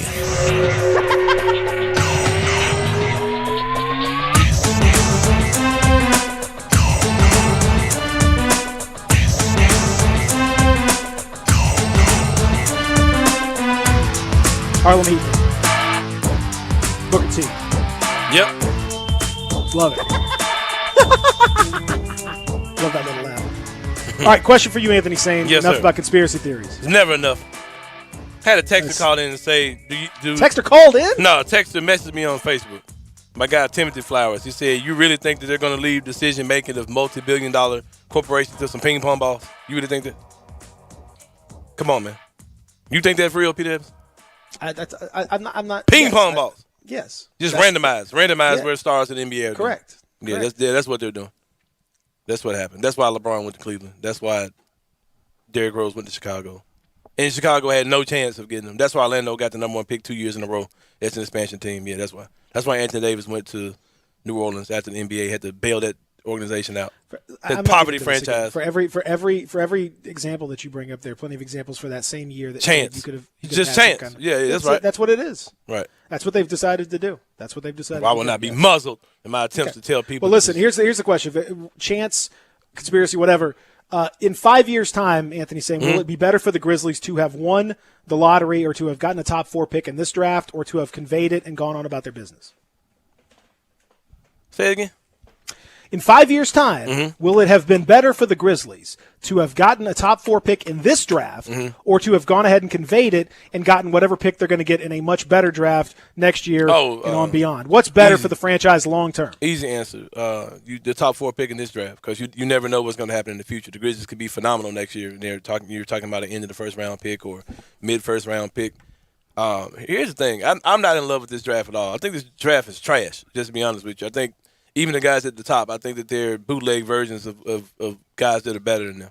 I think the comps for these guys are bad. That's what I'm saying. Like, why would you want to jump up in But a you're bad still draft? talking about Big bad player. I still think you're talking about a guy that is going to be much more talented than something you're going to get in the middle of the draft next year or at the end of the draft next year. Like, they're still very talented guys. They're still top 4 picks in the NBA draft. So I think you've never turned down the opportunity to get. I know that there's talent. some years, man. You go back to like that 2000 draft or There's been 2013, some bad ones, where it's like there was no good answer. There was no. And these there guys was could very well be that good. But here's another thing, too. If you got that number 4 pick, that guy could be an asset that you can trade immediately. I mean, I'd rather have that in my back pocket because there's someone that wants Lonzo Ball big time. There's somebody that wants Anthony Edwards big time. Somebody who definitely wants James Wiseman big time. So if I've got that pick in my back pocket, I'd much rather have that than banking on something, whatever it may be next year in the future. And plus, I'm just if you end up with a top pick, who's your choice? Anthony off the Edwards, draft? easy. Give me Anthony Edwards, athletic shooting guard. He's 18 years old, just turned 19. Well, he's not 18 years old. He just turned 19 years old. He's 18, except that he's 19. Yeah, he's 18. He just turned 19. No, give me the kid. Give me him, man. He's got all the tools. You know, he could be he could be Dwayne Wade or he could be Andrew Wiggins. He could be either one of the two. So, give him to me. Give me a chance with that guy over anybody in the draft. All right, so Zach, do you have a preference in this draft if the Grizzlies end up winning it? Who they'd get? Who's the top of the draft? Like I want to convey. I personally want to go ahead and get their pay their debts to the Celtics and just kind of get it over with. Because I do believe that the double draft in 2022 or 2021. Yeah, if that's the way it all kind of works. Right. I do believe that you can add more talent in the next couple of drafts besides this one. I'm not like Sane said. I'm not a big fan of the prospects coming out of the draft this year. I mean, if like I'm not gonna sit here and say no if we get a top 4 pick. Give him back. Don't even want it. I'm not gonna say no, but I would prefer to go ahead and get this pay this pick off to Boston so that we can have a clean slate and we have 2 first-round picks next year in 2021 with the Utah pick. Play with your own money, so to speak. I mean, that's the thing. I think I can go either way on it. I think there's some of these drafts. Sometimes it ends up being so underrated that sometimes you end up actually getting like some value out of it. I think some people may, go out of their way to just like destroy this draft. And I think there's some decent possibilities. I'm not sure that you're going to get value at the very top of the draft, but I think like for example, the Grizzlies got 3 or 4. I mean, that's great. I think you're going to get the same level of player. I think the kid from Israel is a potentially really interesting fit for them with a wing with some size who can shoot it.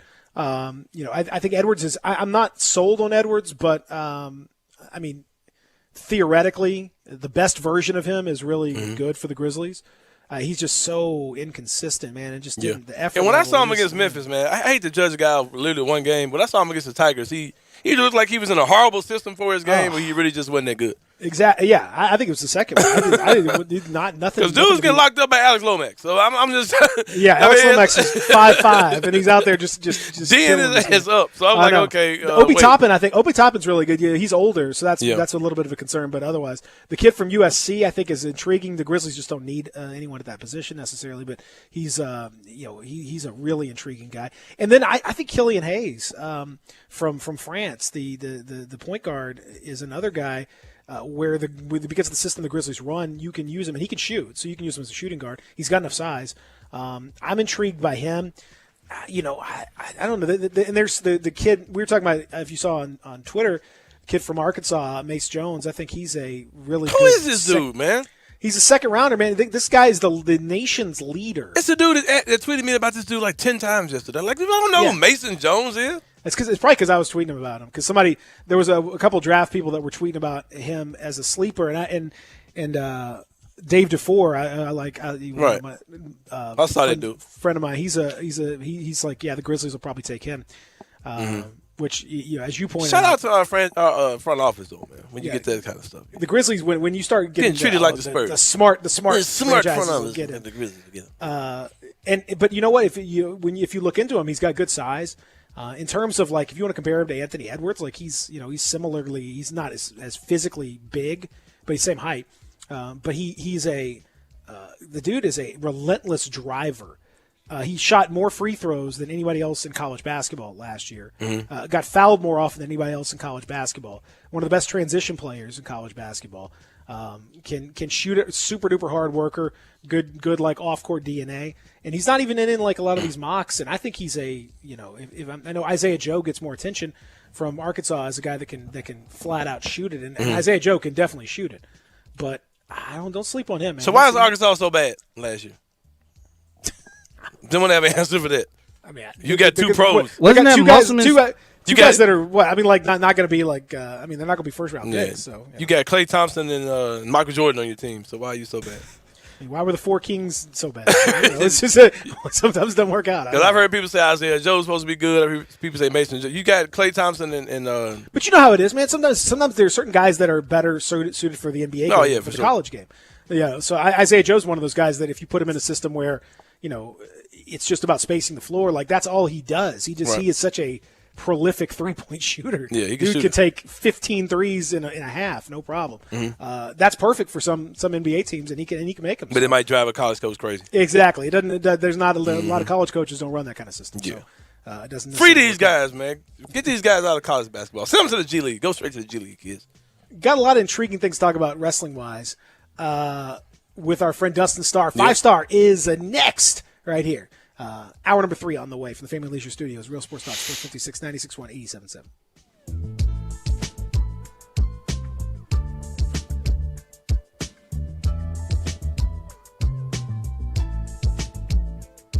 Oh, wow, Bob, that's a lot of work.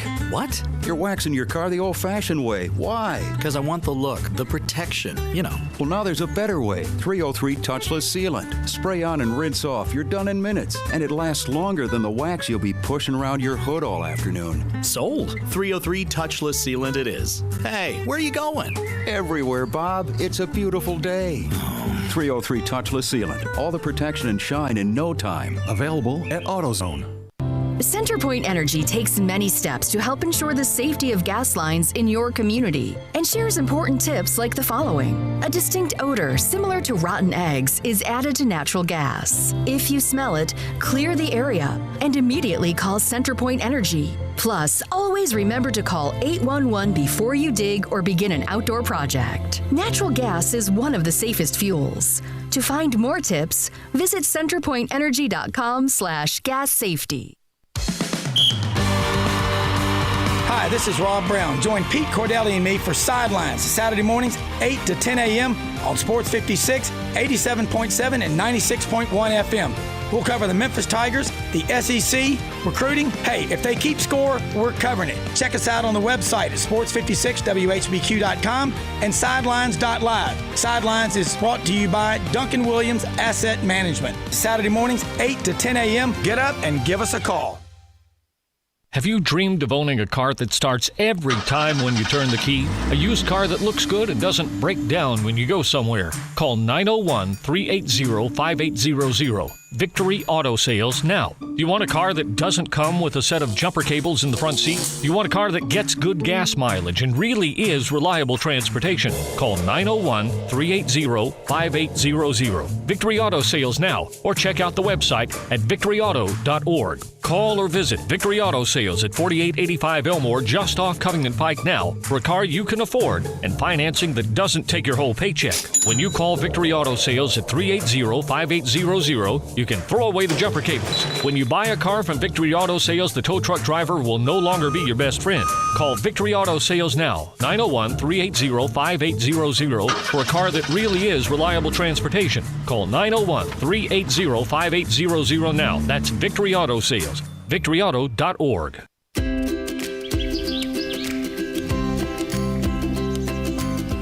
Summertime and the living is easy. No more cutting or paying utilities. Literally, you guys, Town Village Audubon Park, nestled in the heart of East Memphis, located corner of Park and Cherry, is a beautiful residential neighborhood. Looking for a great place to retire, but you still have a very active lifestyle? Then visit Town Village. Only requirements that you're 55 plus. Prices per month starting at $24.50. The Gourmet Chef welcomes you to visit our restaurant and bistro. Package includes 3 complimentary meals per day, maid service, free local transportation, monthly coffee club, theme dinner parties, lots of fun. Visit us and call Daniel or Bo at Town Village Audubon Park at 901-374-7342. There's no place like home. Town Village Audubon Park.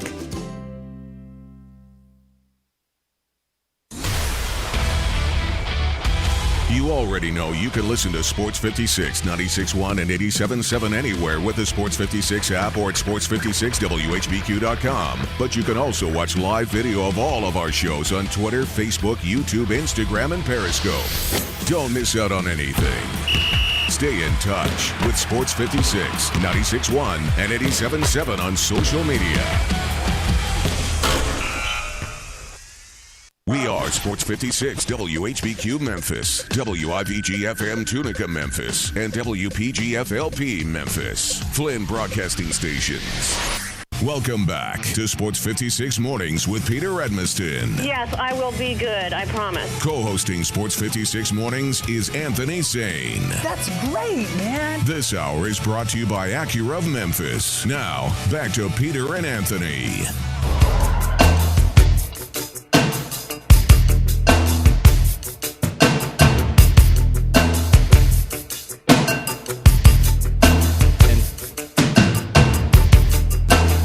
do Anthony Bain for hour number 3? I don't know what I'm doing. I don't either. You look like you've cranked up menacing. You got the hood on. You got the mask. All I can see are your eyes. With the Bane mask. Like it looks like you're. Who music is this, man? Razor Ramon, baby. Trash. But there was so many offensive gimmicks, bro. Wrestling's all about offensive gimmicks, unfortunately. That was like part and parcel of wrestling. Folks had a white dude playing a Cuban with a horrible accent, horribly offensive accent. But it was supposed to be some Scarface gimmick or something. Yeah, that's what I mean. That's basically what it was. Get out of here with it was this. Scarface. More or less. I mean, Al Pacino was Scarface. Al Pacino's not. Right. To my knowledge. To your point. For sure. It's not just it ain't just wrestling that's done that. Tony Montana. Then when he went to WCW, they just brought some other schmo in to play the thing again. Well, that was a bad idea. The fake Razor and fake Diesel, that was a real bad idea. Yeah. I think we all would agree with that. Joining us now, good idea. A guy who's all about some good ideas. Lots happening. A busy time in the world of wrestling, world locally, everybody else. I know he'll be watching the Grizzlies lottery stuff just like everybody else. He is, of course, Dustin 5-Star. Oh yeah, what's up, guys? I don't know if that was a good segue. Bad wrestling gimmicks, and then hey, let's welcome Dustin. What's going on, fam? Dustin, your gimmick is excellent. There's no need to worry about that. If you were like, you could if you want to make some bad gimmicks, we could do that. But for now, I think you're good. You guys had Elliot Perry on earlier, right? EP. Shout out to him. Hopefully, he can give us that good luck like he did last year, man. I know. He says he's not doing anything special. He says he's not wearing any socks or doing any kind of he's just going to do regular stuff. I was disappointed. I want to see some kind of gimmicky thing, but he didn't want to do it. Yeah. The same outfit or something, but whatever. He's the guy, man. We did great last year in the draft and the lottery, so hopefully he can bring that same karma to us this year, man. Shout out to Elliot. He's one of the nicest guys that you will ever meet in your life. The dude is great. I mean, he's phenomenal. Absolutely love him. He's awesome. Now, Dustin, I have to give you credit because you are basically, Nostradamus, or you've got some kind of psychic thing, Miss Cleo. I don't know what happened, but you figured this thing out. Talking about the WWE and virtual fans and everything else, and they are starting as of tomorrow in SmackDown. The Thunderdome, which, I remember Thunderdome. Thunderdome. From, do you remember the Thunder Cage back in Halloween Havoc, I think, in 1989, with Flair and Muda and Dick Slater, I think, was part of that group. And I don't know. Absolutely. Anyway, it was phenomenal. But that's what I think of when I think of Thunderdome. But they're going to have, the Magic's Amway Arena, going to turn it into their own personal playground. All kinds of sets, crazy stuff, trying to juice the product, which is getting beat now in the key 18 to 34 demographic handily by AEW. Mm-hmm. They got a lot of work they got to do, and they think this is going to help. What do we know about this, and what do you think about it? Wow, we talked about it. I think it was last week. Anthony said, man, of course WWE can do it. And, I was saying I'm surprised they haven't already, but I guess they couldn't fit this stuff inside the Performance Center. It's so big, and I heard Triple H talking about it and just said that the renderings that he's seen is absolutely incredible, and that usually when you see good renderings with that company, they just blow you away in person. So, you can go to WWE.com and you can register to be a virtual fan, and I don't think they're calling them virtual fans. Triple H kept saying live fans. So they've got this huge set. Yeah, it is virtual fans. I mean, whatever he calls it. They can call it whatever they want, but it's virtual fans. But it's this huge set that's just going to be amazing from what they say. Just everything's digital, lights, the whole 9 yards. And, they've basically, I guess, come to an agreement with Amway Center. They see 20,000 people in there. And I think this is the first step of getting some fans back in. And I talk about AutoZone Park having 1,000 people in their 10,000-seat stadium here for soccer, which there's a soccer game on Saturday, by the way, cheap plug. But with 20,000 seat arena, I can totally see those next steps, and we're probably not too far away from it. I know the virus isn't going anywhere, but these sporting events are figuring out a way to do it, whether it's masks, temperature checks, whatever they have to do, but I know that Vince and the WWE wants to have the people back. And the report says that Vince really feels like that the numbers can go back up to what they were in February and March as far as ratings. It's going to be that spectacular, and it's free to sign up and register. I actually signed up and registered, but it was already full, so they hit maximum capacity within minutes. So they started on SmackDown. We're going to see it on SummerSlam this Sunday, and I think there's a test run that's going to happen. I believe it's today. So that way they can test out the equipment and everything else. And those fans, there's going to be certain fans that are going to be able to see this thing firsthand. They're actually, I think, going to watch a match. It won't be televised. It won't be aired or anything. I just think it's just for that test run. It sounds really, really cool. Yeah, that sounds pretty good. That starts tomorrow, right? Yeah, tomorrow on SmackDown, we'll be able to see it. What are you expecting? I'm sorry, go ahead. No, that's it. That's all I got. What kind of wildness are you expecting to see from fans who are going to be using this experience? In the NBA, you saw some people, they may like swap out their kids, or they might put a mask on, or celebrities showed up and things like that. I think with these WWE fans, they'd be more creative. You might see some wild things with these with this virtual fan experience.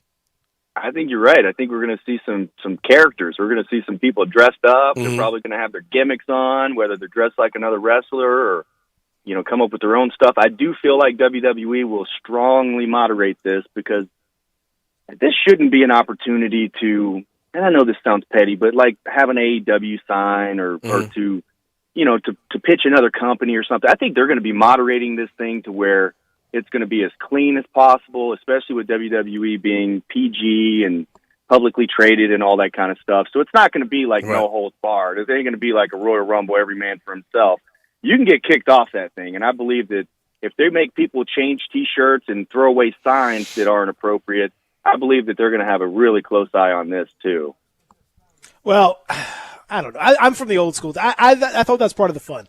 When you go to the WCW show and you sneak in the Vince McMahon sign, or when you go to the WWF show and you sneak in the whatever. Like I don't know. I think that's part of the. You got to. It never works out if you try to muzzle fans, right, Sane? Yeah. They will not be muzzled like a mad dog. You can't muzzle the fans. You can't tell them. You can't tell the fans what's over and what's not over. You can't tell the fans what to like or what not to like. Mm-hmm. And it's on your company. This may be an unpopular opinion to them, but you can't the problems WWE has are of their own making. And if people are tempted to bring an AEW sign or whatever, it's because your company's not being compelling enough to give a product that these people are excited about watching. It's why, back in the day, the Attitude Era, people were sneaking WWF signs out there. And before that, they were sneaking, NWO signs into WWF programming because it wasn't compelling enough. And they said, you know what? We got to make this thing better. So I don't know. I think that they should take that as a challenge to say, you know what? We got to get better. We got to do some more cool stuff. Yeah, and I think that's why we're going to see the debut of this. This will be totally different than any other wrestling company out there. I really feel, I guess my opinion of WWE's production value is so high that I think that this might blow away what the NBA has done. And I really feel like the NBA has done a great job with the virtual fans, putting them on television and all that kind of stuff. But also you got to look at it from WWE's point of view. I mean, it's a $1 billion company and they want to protect what's theirs. And that is an unpopular opinion, but I agree with you, Peter. Like, I think the fans should be able to do certain things. Well, I wouldn't necessarily encourage them to go crazy, but I mean, the other thing where I totally agree with you, their production value is phenomenal. Since it's been phenomenal for basically since the Attitude Era. They've got video people, editors. They've always been on the cutting edge. They were one of the first shows to go full HD live for back in the early 2000s. They've always been at the cutting edge of it. And we talked about this a few months ago. And I think one of the problems and one of the things that's really been benefited AEW is that the WWE has treated this on a downscale. They've done stuff at the Performance Center. They've tried to do things on a smaller scale. And that has made the two companies, to me, look very equal. When you watch the product, it looks very equal. They're both in similar small venues with small sort of things, doing a limited type of thing. And it would if you didn't know better, you would think that these two companies have similar budgets, similar money, all that stuff. And, you might not know the difference, and you might just kind of be like, oh, okay, I prefer one over the other. The WWE has got to flex its financial muscle and remind people that they are a multi-billion-dollar operation, and AEW is definitely not, and that they can do big, huge, massive things on a scale that AEW can only dream of. They got to remind people who the big dog is. This, to me, is sort of a way to try to juice the ratings by reminding people, hey, we are way, way bigger than this other company, and we're about to show you. 1,000,000%. I agree wholeheartedly. If you watch those two products the last couple of months, you would actually think that AEW might be the bigger company. I mean, you see WWE, I'll see the same guy wrestle 2 or 3 matches on Monday Night Raw, and you never saw that before. No. Gosh, I mean, they have guys that literally will wrestle a singles match, and then something breaks down to where now they have a tag match, and then something breaks down and they have a 6-man tag match. It's like, what, am I at the fair or something? It's crazy. I mean, seriously, like if you go to a fair show, usually you have a couple singles matches, guys interfere, and it ends up being this big tag at the end. That's what they were doing, and I just think that they were limited with people testing positive for the coronavirus. And early on, I don't think the WWE took it as seriously as what they should, but to their credit, like as you learn and as you make mistakes and as you get hammered by the media and everybody else, it's like, wait a second, we've got to do something different here. And AEW has been, like, as far as I've heard and seen, they have been top-of-the-line professional with testing and just everything. And you see their stars each and every week, and I don't see a lot of spoilers whenever they're taped. But you're exactly right. WWE is so much bigger than AEW, and I think tomorrow on SmackDown we're going to start seeing that once again, because from what I hear, this Thunderdome is going to be crazy cool. And they said it's so big that it almost didn't fit inside Amway Center. So I don't know what that looks like, but even Triple H comparing it to what the NBA is doing, he's like, we've got a full arena to fill. So it's going to be much, much bigger than what they're doing. I think it was on a podcast. Was it Bill Simmons' podcast or something? He has a really good interview where he talked about at the very beginning of this, where they had some of the equipment set up inside the Performance Center when all the stuff was going down. And he said, or maybe it was Full Sail, but he said, he called Vince and said, maybe we should keep this stuff up just in case. And then by the end of the night, Vince called him back and said, I don't care what it costs. Keep that stuff up. Like all the production stuff, keep it up because we might be there for a while. And good thing they did that, or else there's no telling what WWE would have looked like. But it's time to flex those muscles. I'm here for it. I want to see it. Well, what about Renee Young? What do we think is going to happen with her? She is been with the company for almost 10 years now, and she's leaving. She's leaving the best, WWE. man. She's phenomenal. She's the best. She's so good. She can have a job anywhere in the world. I saw so many tweets that said that she's too good for wrestling, and I hate to say that she's too good for wrestling because we need somebody like Renee Young in our business. And I personally think, now I don't have any inside information on this. I know that first and foremost, her husband, John Moxley, went to AEW. He wasn't exactly happy. You can only imagine that, if you and your wife worked at the same company and one of them left disgruntled, then the other's got to be a little bit unhappy about the situation. But when she tested positive for the coronavirus a couple of months back, she made it public knowledge, and it really made WWE mad from what I understand. They didn't want that to get out. And so me thinking about it, if I'm already kind of like, I'm not liking how they treated my husband, I don't like how all this is going down, but I'm going to stick here. They gave me my own show. They gave her the show on Fox or whatever. And then that happens with the coronavirus, and she's basically, I guess, gets in trouble or finds out that they're not happy that she released that information. That's her medical information. If she wants to release it to let people know that this thing is serious, or almost like a public service announcement, that she could do that if she wants to. And for them to get mad about it, I feel like that might have been the straw that broke the camel's back. And that's just me guessing. But once that happened, I thought, oh boy, this ain't good. And then now she's put in her notice and she's done after SummerSlam. So I really honestly think that Renee Young could work at ESPN. She could work at Fox. She can go to AEW. She could do anything she wants, I believe. She's that good. But it was a shock, Definitely a shock. She's She not only shows been up. there a long time, but she was the first. Like, she hosted Monday Night Raw. She was a broadcaster, the first woman to do that. She had her own show. She has a great following. I don't know what WWE's thinking of letting her go, unless it's just one of those things you can't talk her out of it. She's gone. That's I don't know, man. That's my guess.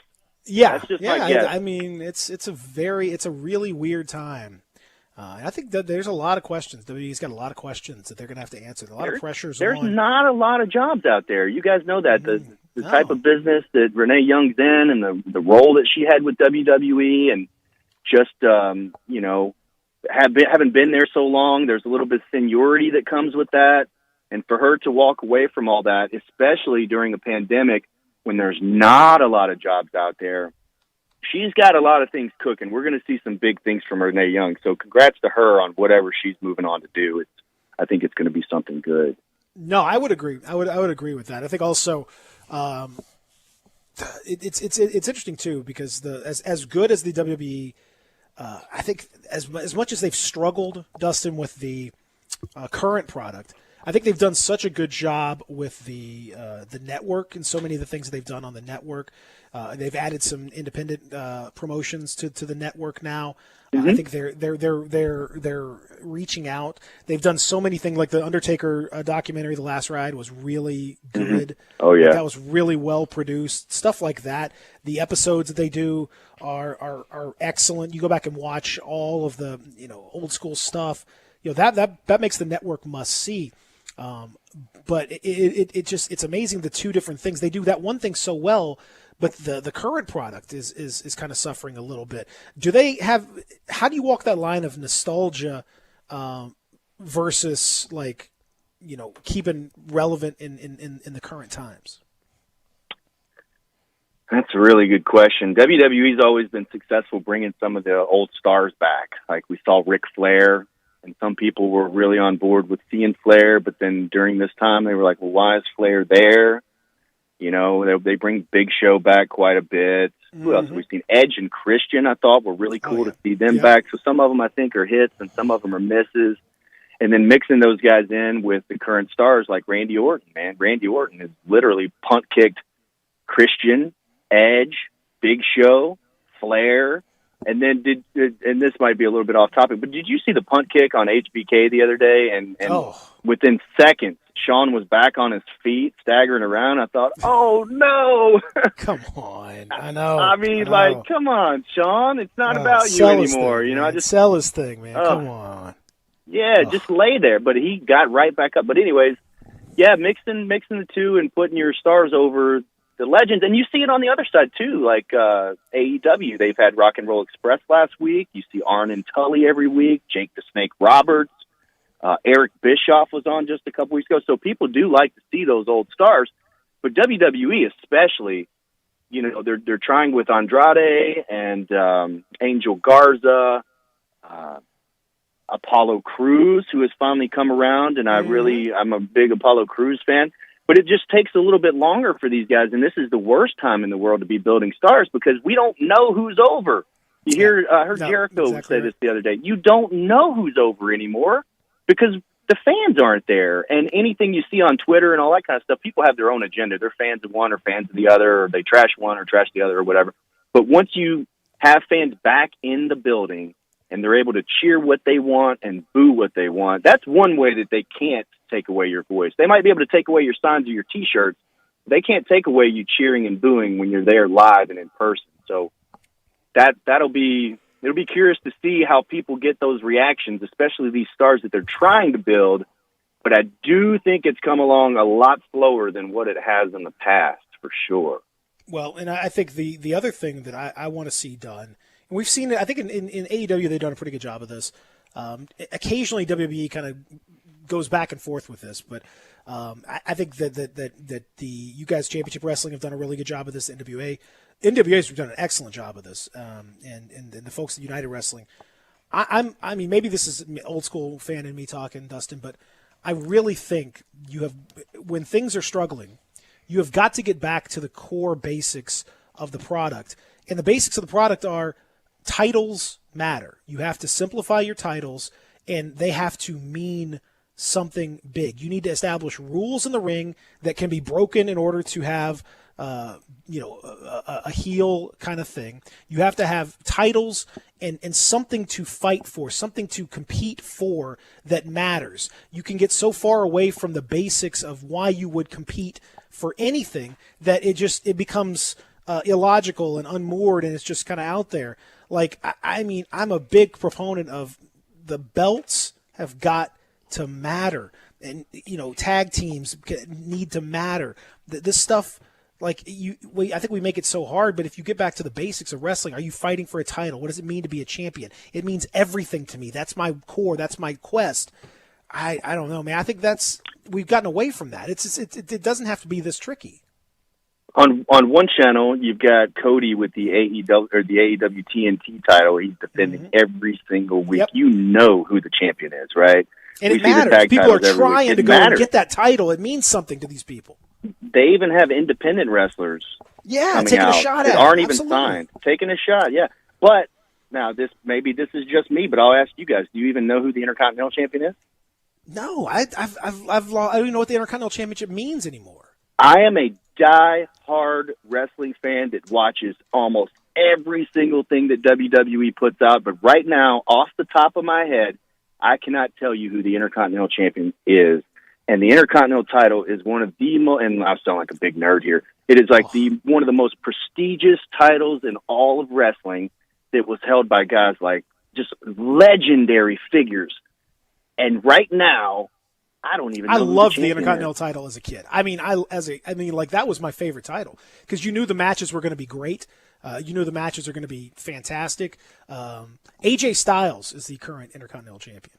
Okay. And now I feel terrible because I'm a big AJ Styles fan, and AJ Styles is probably the best wrestler that they have. And now that you say that, I do remember, but right off the top of my head, I know that Cody is the TNT champion. I know that Moxley's the AEW champion. I know exactly who the tag team champions are at AEW because they have such spectacular matches. Omega and Hangman Page, like a tag team that was part of the Elite, but they just kind of, I felt like at first they kind of just threw them together. Hey, let's make these guys the tag champ. But oh my gosh, they kill it every single week. And AJ does too, but it just shows you maybe they're trying to get back to making that mean something by having AJ be the champ. Now, I do know that Drew McIntyre is mowing people down left and right. Yep. I mean, they're really building him as a star, and he's got Orton on Sunday, and a victory over Orton, I think. Who's next? Like, who is he going to wrestle next other than bringing back a Roman Reigns or a Brock Lesnar or something like that? I don't see anybody else. I'm thinking maybe Bobby Lashley for sure. He should have been champion a long time ago. That guy is not only a great, sports entertainer, dude, he could take anybody in that locker room probably all at the same time. For real, he would, no one wants to mess with them. No. Right. So I don't know. Like I said, that's my thinking on it, just to simplify it and get back to, when those championships really mattered and make those the focal point instead of all this other stuff, which can get a little goofy sometimes and just take you totally out of the possibility of the athletic portion of this because it's so athletic. But if it gets to the point where it just looks like, a choreographed sort of stunt show, then you've gotten away from the competition aspect of it. So that's I think some of the comedy stuff too is a little exactly. sometimes lame. And I know that that's not for me. That's for a younger audience. That's for the kids and stuff, like the funny, like Viking Raiders and, gosh, I forgot their tag team name, but they had the I Can Do Better Than You, and they did all this funny stuff on the golf course and all that stuff. I wasn't into that. I think you could have put those guys in the ring and had them, remember Booker T and Chris Benoit did the best of 7, made both of those guys major stars.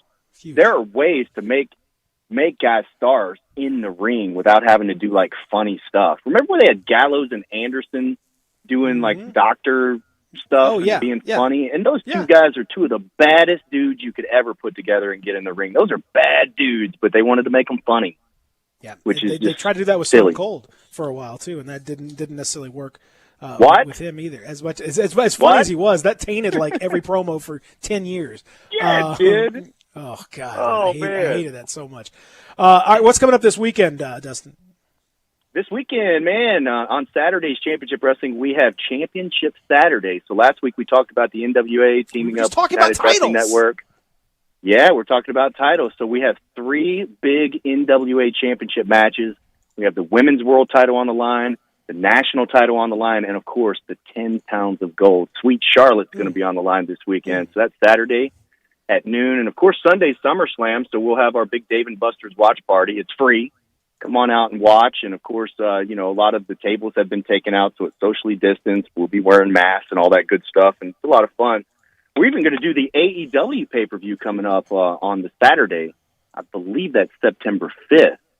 And so that's a more pricier pay-per-view. It's not like a WWE Network subscription. So if you guys are looking for somewhere to watch the AEW All-Out pay-per-view, we'll have that at Dave & Buster's as well. So and soccer. I'll be at the soccer game this weekend. Yes, indeed. Good stuff, Need a Dustin. win. It was a little bit of a rough weekend. Took the lead against Charlotte and gave it up a couple times. Yeah, not so good. Thanks, Dustin. Appreciate it, bud. Thank you, guys. Have a good one. He's our pal, Dustin, 5-star.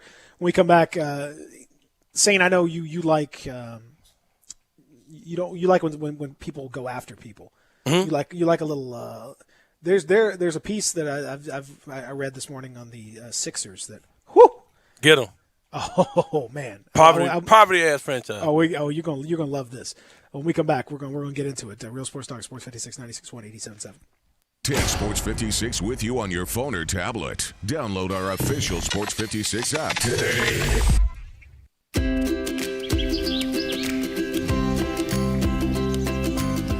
Summertime and the living is easy. No more cutting or paying utilities. Literally, you guys, Town Village Audubon Park, nestled in the heart of East Memphis, located corner of Park and Cherry, is a beautiful residential neighborhood. Looking for a great place to retire, but you still have a very active lifestyle? Then visit Town Village. Only requirements that you're 55 plus.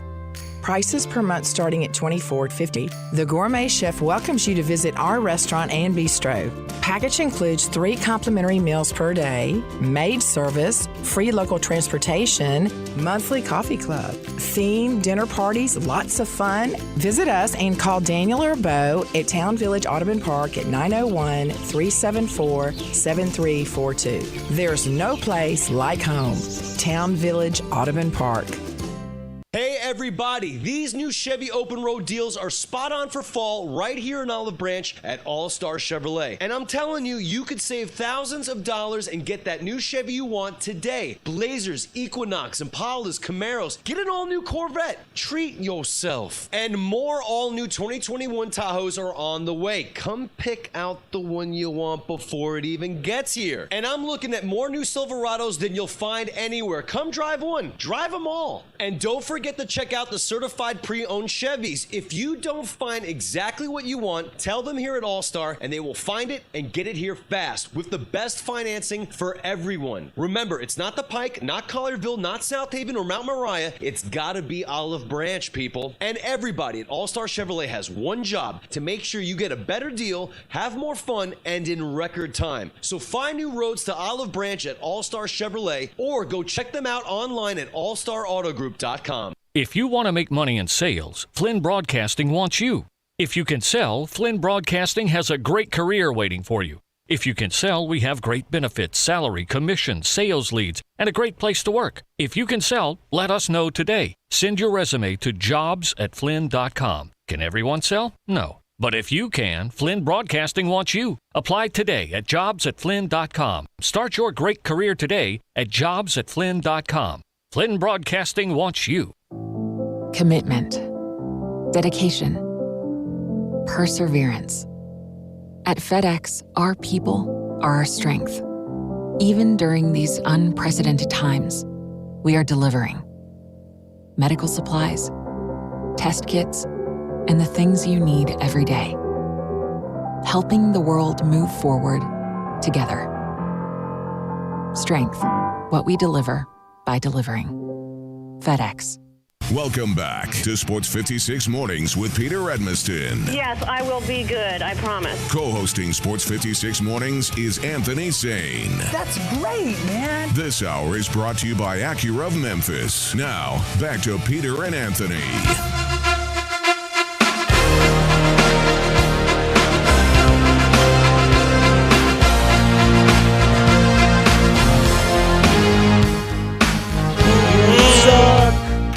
You suck. You suck. That's the best part about this thing. Phenomenal. Phenomenal. Yep. The way that dude thought he was just gonna be like the next superhero guy in WWE, and it didn't work, and he instantly played into the heel part was just That's great. Tremendous. Oh, it's tremendous. Well, it's kind of what happened with the Rock. He came out. They tried. I think Kurt Angle might have done it better than The Rock though, because the way he transitioned so quickly into it, like.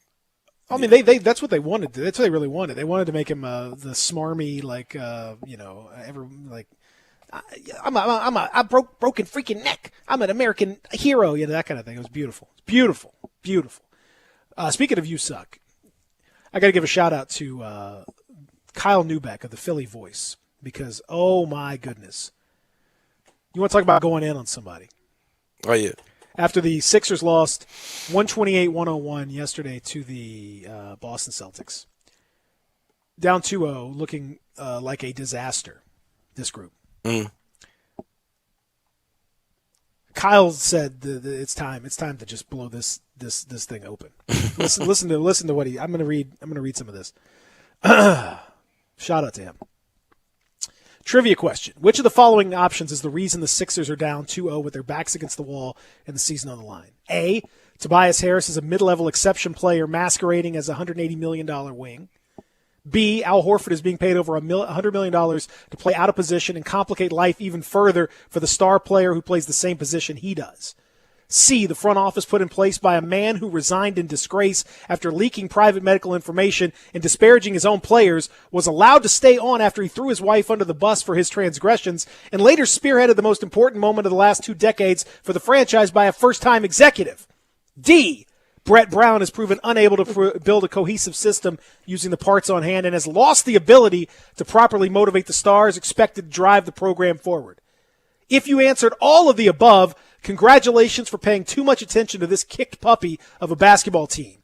Your prize is getting to stick around after this season comes to a miserable conclusion to see how little they're able to do about it in the months and years to come. Woo! Yeah, he went in. Take it! He went in. So they are, the quick fix will be to fire Brown. He said, unfortunately for Philadelphia, some people compare them to the Raptors, but the Raptors were much better than this team. That team's greatest sin was not being able to beat LeBron James. That team had Masai Ujiri, probably the best GM in the league, poking and prodding to figure out how to fix it. That team had history and institutional chemistry to fall back on. This one doesn't. No, what the Sixers have is a distressed property. What's worse is everyone knows they have a distressed property. They have gone from the young darling of the league to a bloated version of the John Wall, Bradley Beal Wizards, paper champions paying extravagant money to ordinary players. Pick your poison.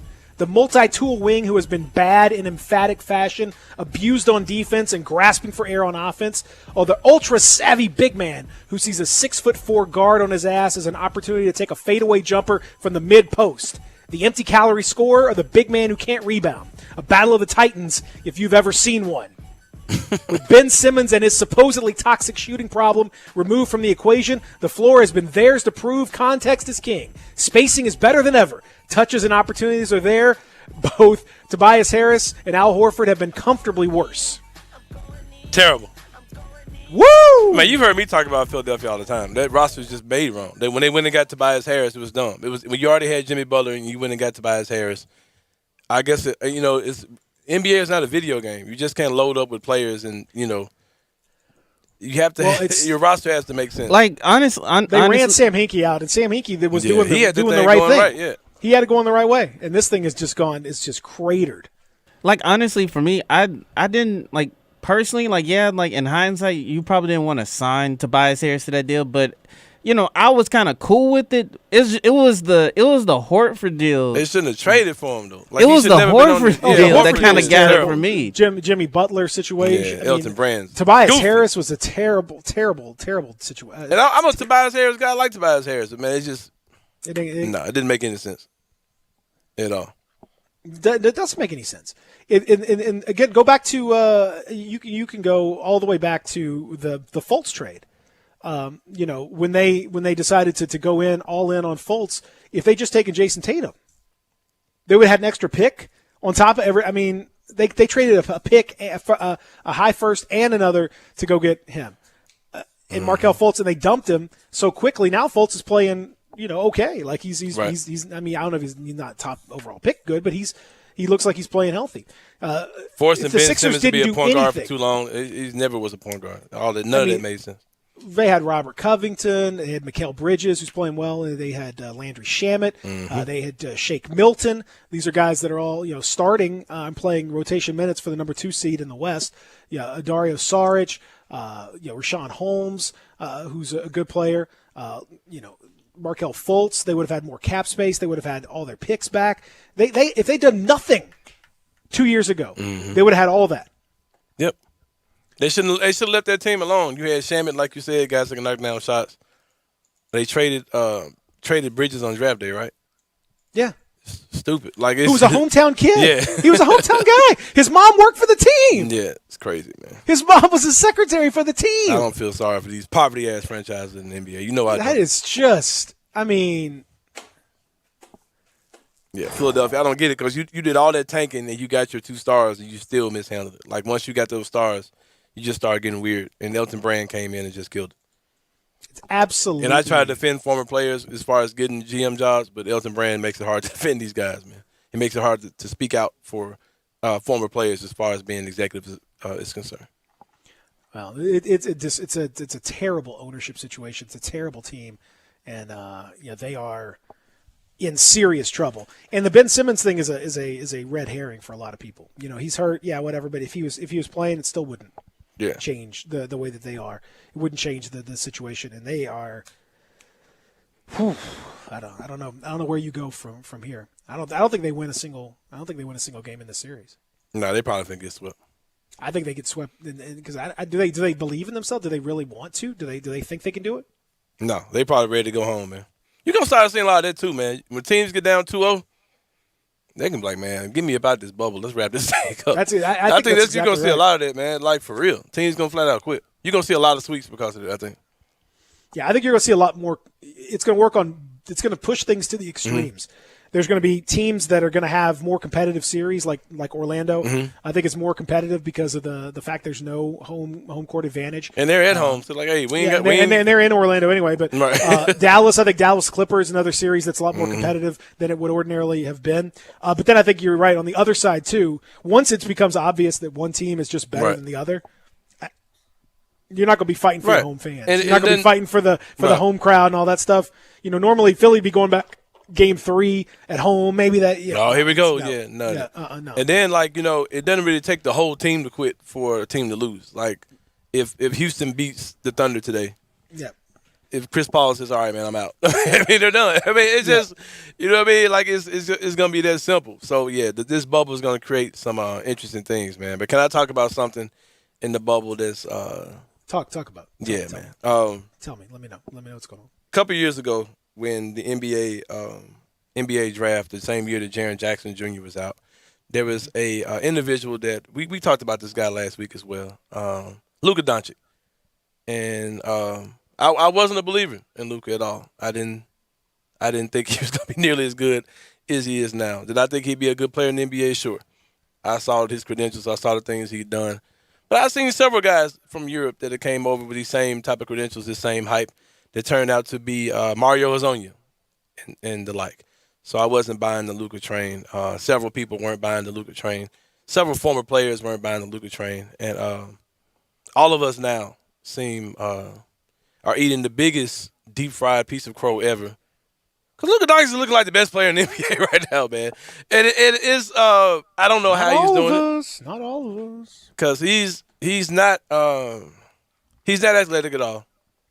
And I don't really know why he's good or how he's good, but he's just freaking good. And it's scary good because, like you said, with this bubble, man, Dallas is a team. They were playing good basketball anyway. One of the highest rated offensive teams in NBA. And Max, first of all, not all of us have to apologize for that. Hey, but I'm not talking about you, man. I'm the one who's talking, so clearly I'm not talking about you, man. All right? I ain't say Peter joined me in apologizing, did I? Good. That's what kill me about you people, man. I try to apologize to you bums, and y'all, oh, it wasn't me that was saying it. And anybody who said Luka was going to be good, you guessed and you hoped, and it happened. So don't act like you're some basketball analyst just because Luka Doncic ended up being good. I'm not talking about guys like you. I'm talking about fans.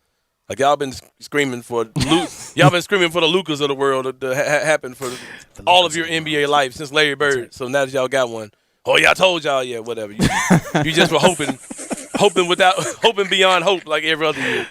So don't start you knew he was going to be good crap because y'all said the same stuff about every one of your guys, Chandler Parsons and whoever.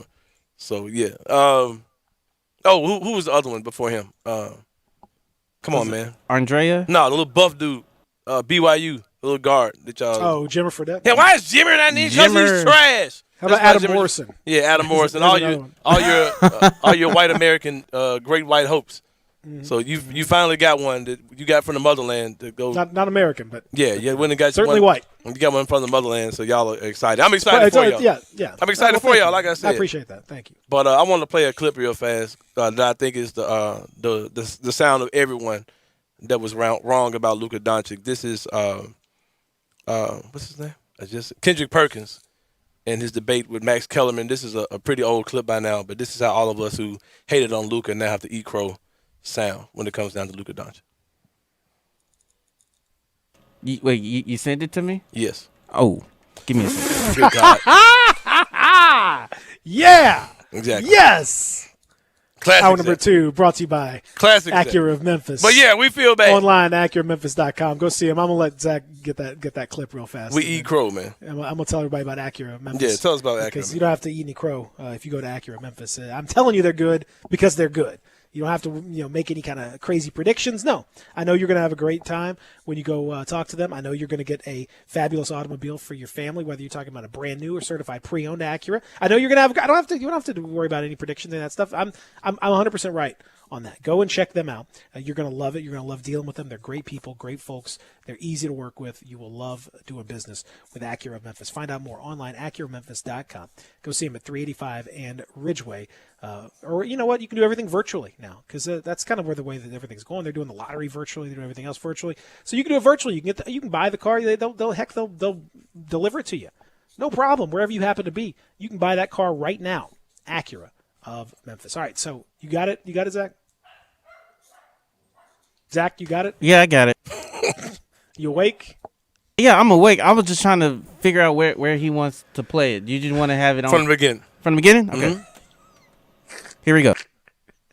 He hasn't been clutch. Also, his numbers are inflated by the fact that he's an extremely high usage player and on a D'Antoni team in an era where that guy is going to score a lot of points and get a lot of rebounds and assists. Now, it's not to diminish him, but to contextualize it properly. Now, you could say whatever you want about Harden's history. I don't doubt his regular season history perk. I'm talking about what he does when it matters most. Now, you could say, Luka, we haven't seen it yet, and you're right. Not in the playoffs. This is my best guess based on everything I've seen from Luka. That's the point, Luka, Max. you want to talk about stats? You want to talk about stats? Second-year player. He's averaging 29, 9, and 9. Second-year player, 29, 9, and 9. That's enough. That's enough. I can't take much more. That's enough. Luka Doncic is the best player in the NBA, man. Like it really bothers me, bro. I'm Kendrick Perkins right now, man. I just stop saying it, man. I'm literally almost in tears thinking about how good Luka Doncic is, and I didn't see it coming. But yeah, just to hear Max Kellerman say that Luka Doncic might be a better player than James Harden and led Kendrick Perkins to tears on the air, I feel him because that's me right now, man. I just. He did sound like he was about to cry. Yeah. Stop saying that. Stop saying that. Max, quit it. But yeah, bro. Luka Doncic is freaking incredible, bro. I ain't gonna lie, bro. If Dallas win the whole thing, I wouldn't be surprised. Like being for real. He's being for real, bro. Like they're I would be surprised, but he's really good. If they get past the Clippers, who's gonna beat them? I don't know. I mean, maybe nobody. And they're supposed to be up 2-0. Legit supposed to be up 2-0 right now. Yeah. If they beat the Clippers, who in the West? If they didn't have a BS ejection of Porzingis in the game one, they'd be up 2-0 on my favorites, the Clippers. With Kawhi Leonard, the best perimeter defender in the NBA, and Luka's killing him. Luka just killing him. The reason Luka's so good is because he's huge. First of all, you see him in person, the dude's huge. Mm-hmm. I mean, he is big. And he's got unbelievable deceleration. That's why you compare him to Harden, because Harden's the same way. Harden, the knock on Harden coming out of Arizona State was, this guy's not that athletic. He looks kind of like an old man game, all that. But those dudes decelerate. So when you're driving downhill and you just stop, they stop, and you just kind of keep sliding backwards, and they get that little shot whenever they want. And he's strong enough to go right up to the rim and just finish. It's vision, flair. He can knock down shots. You got flair, that's for sure. Good God, man, dude's incredible. Like. It ain't that he's white, man. Just he looks like some F-boy that goes to Ole Miss, bro. It looks like some dude that you don't want dating your daughter. Like, for real, man. Like, and that dude's the best player in the NBA. He seems like he looks like a nice guy. No, he looks like a straight Ole Miss F-boy. But anyway, man.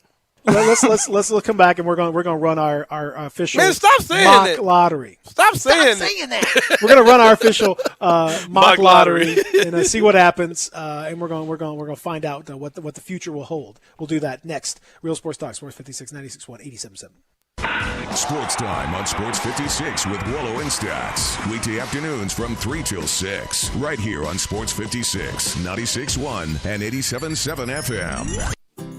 Is your wife asking you to stop eating junk food? Well, we have you covered at Humdinger's. It's quick and it's healthy, and most important, it tastes amazing. With many choices from salmon salad to rainbow trout and grilled asparagus. Come visit us for lunch at Humdinger's, 6300 Poplar Avenue. So good, Coach Penny eats with us weekly. Don't forget, Humdinger's offers full-service catering for weddings, social events, or your corporate lunches. You can call 901-260-8292 to find out more.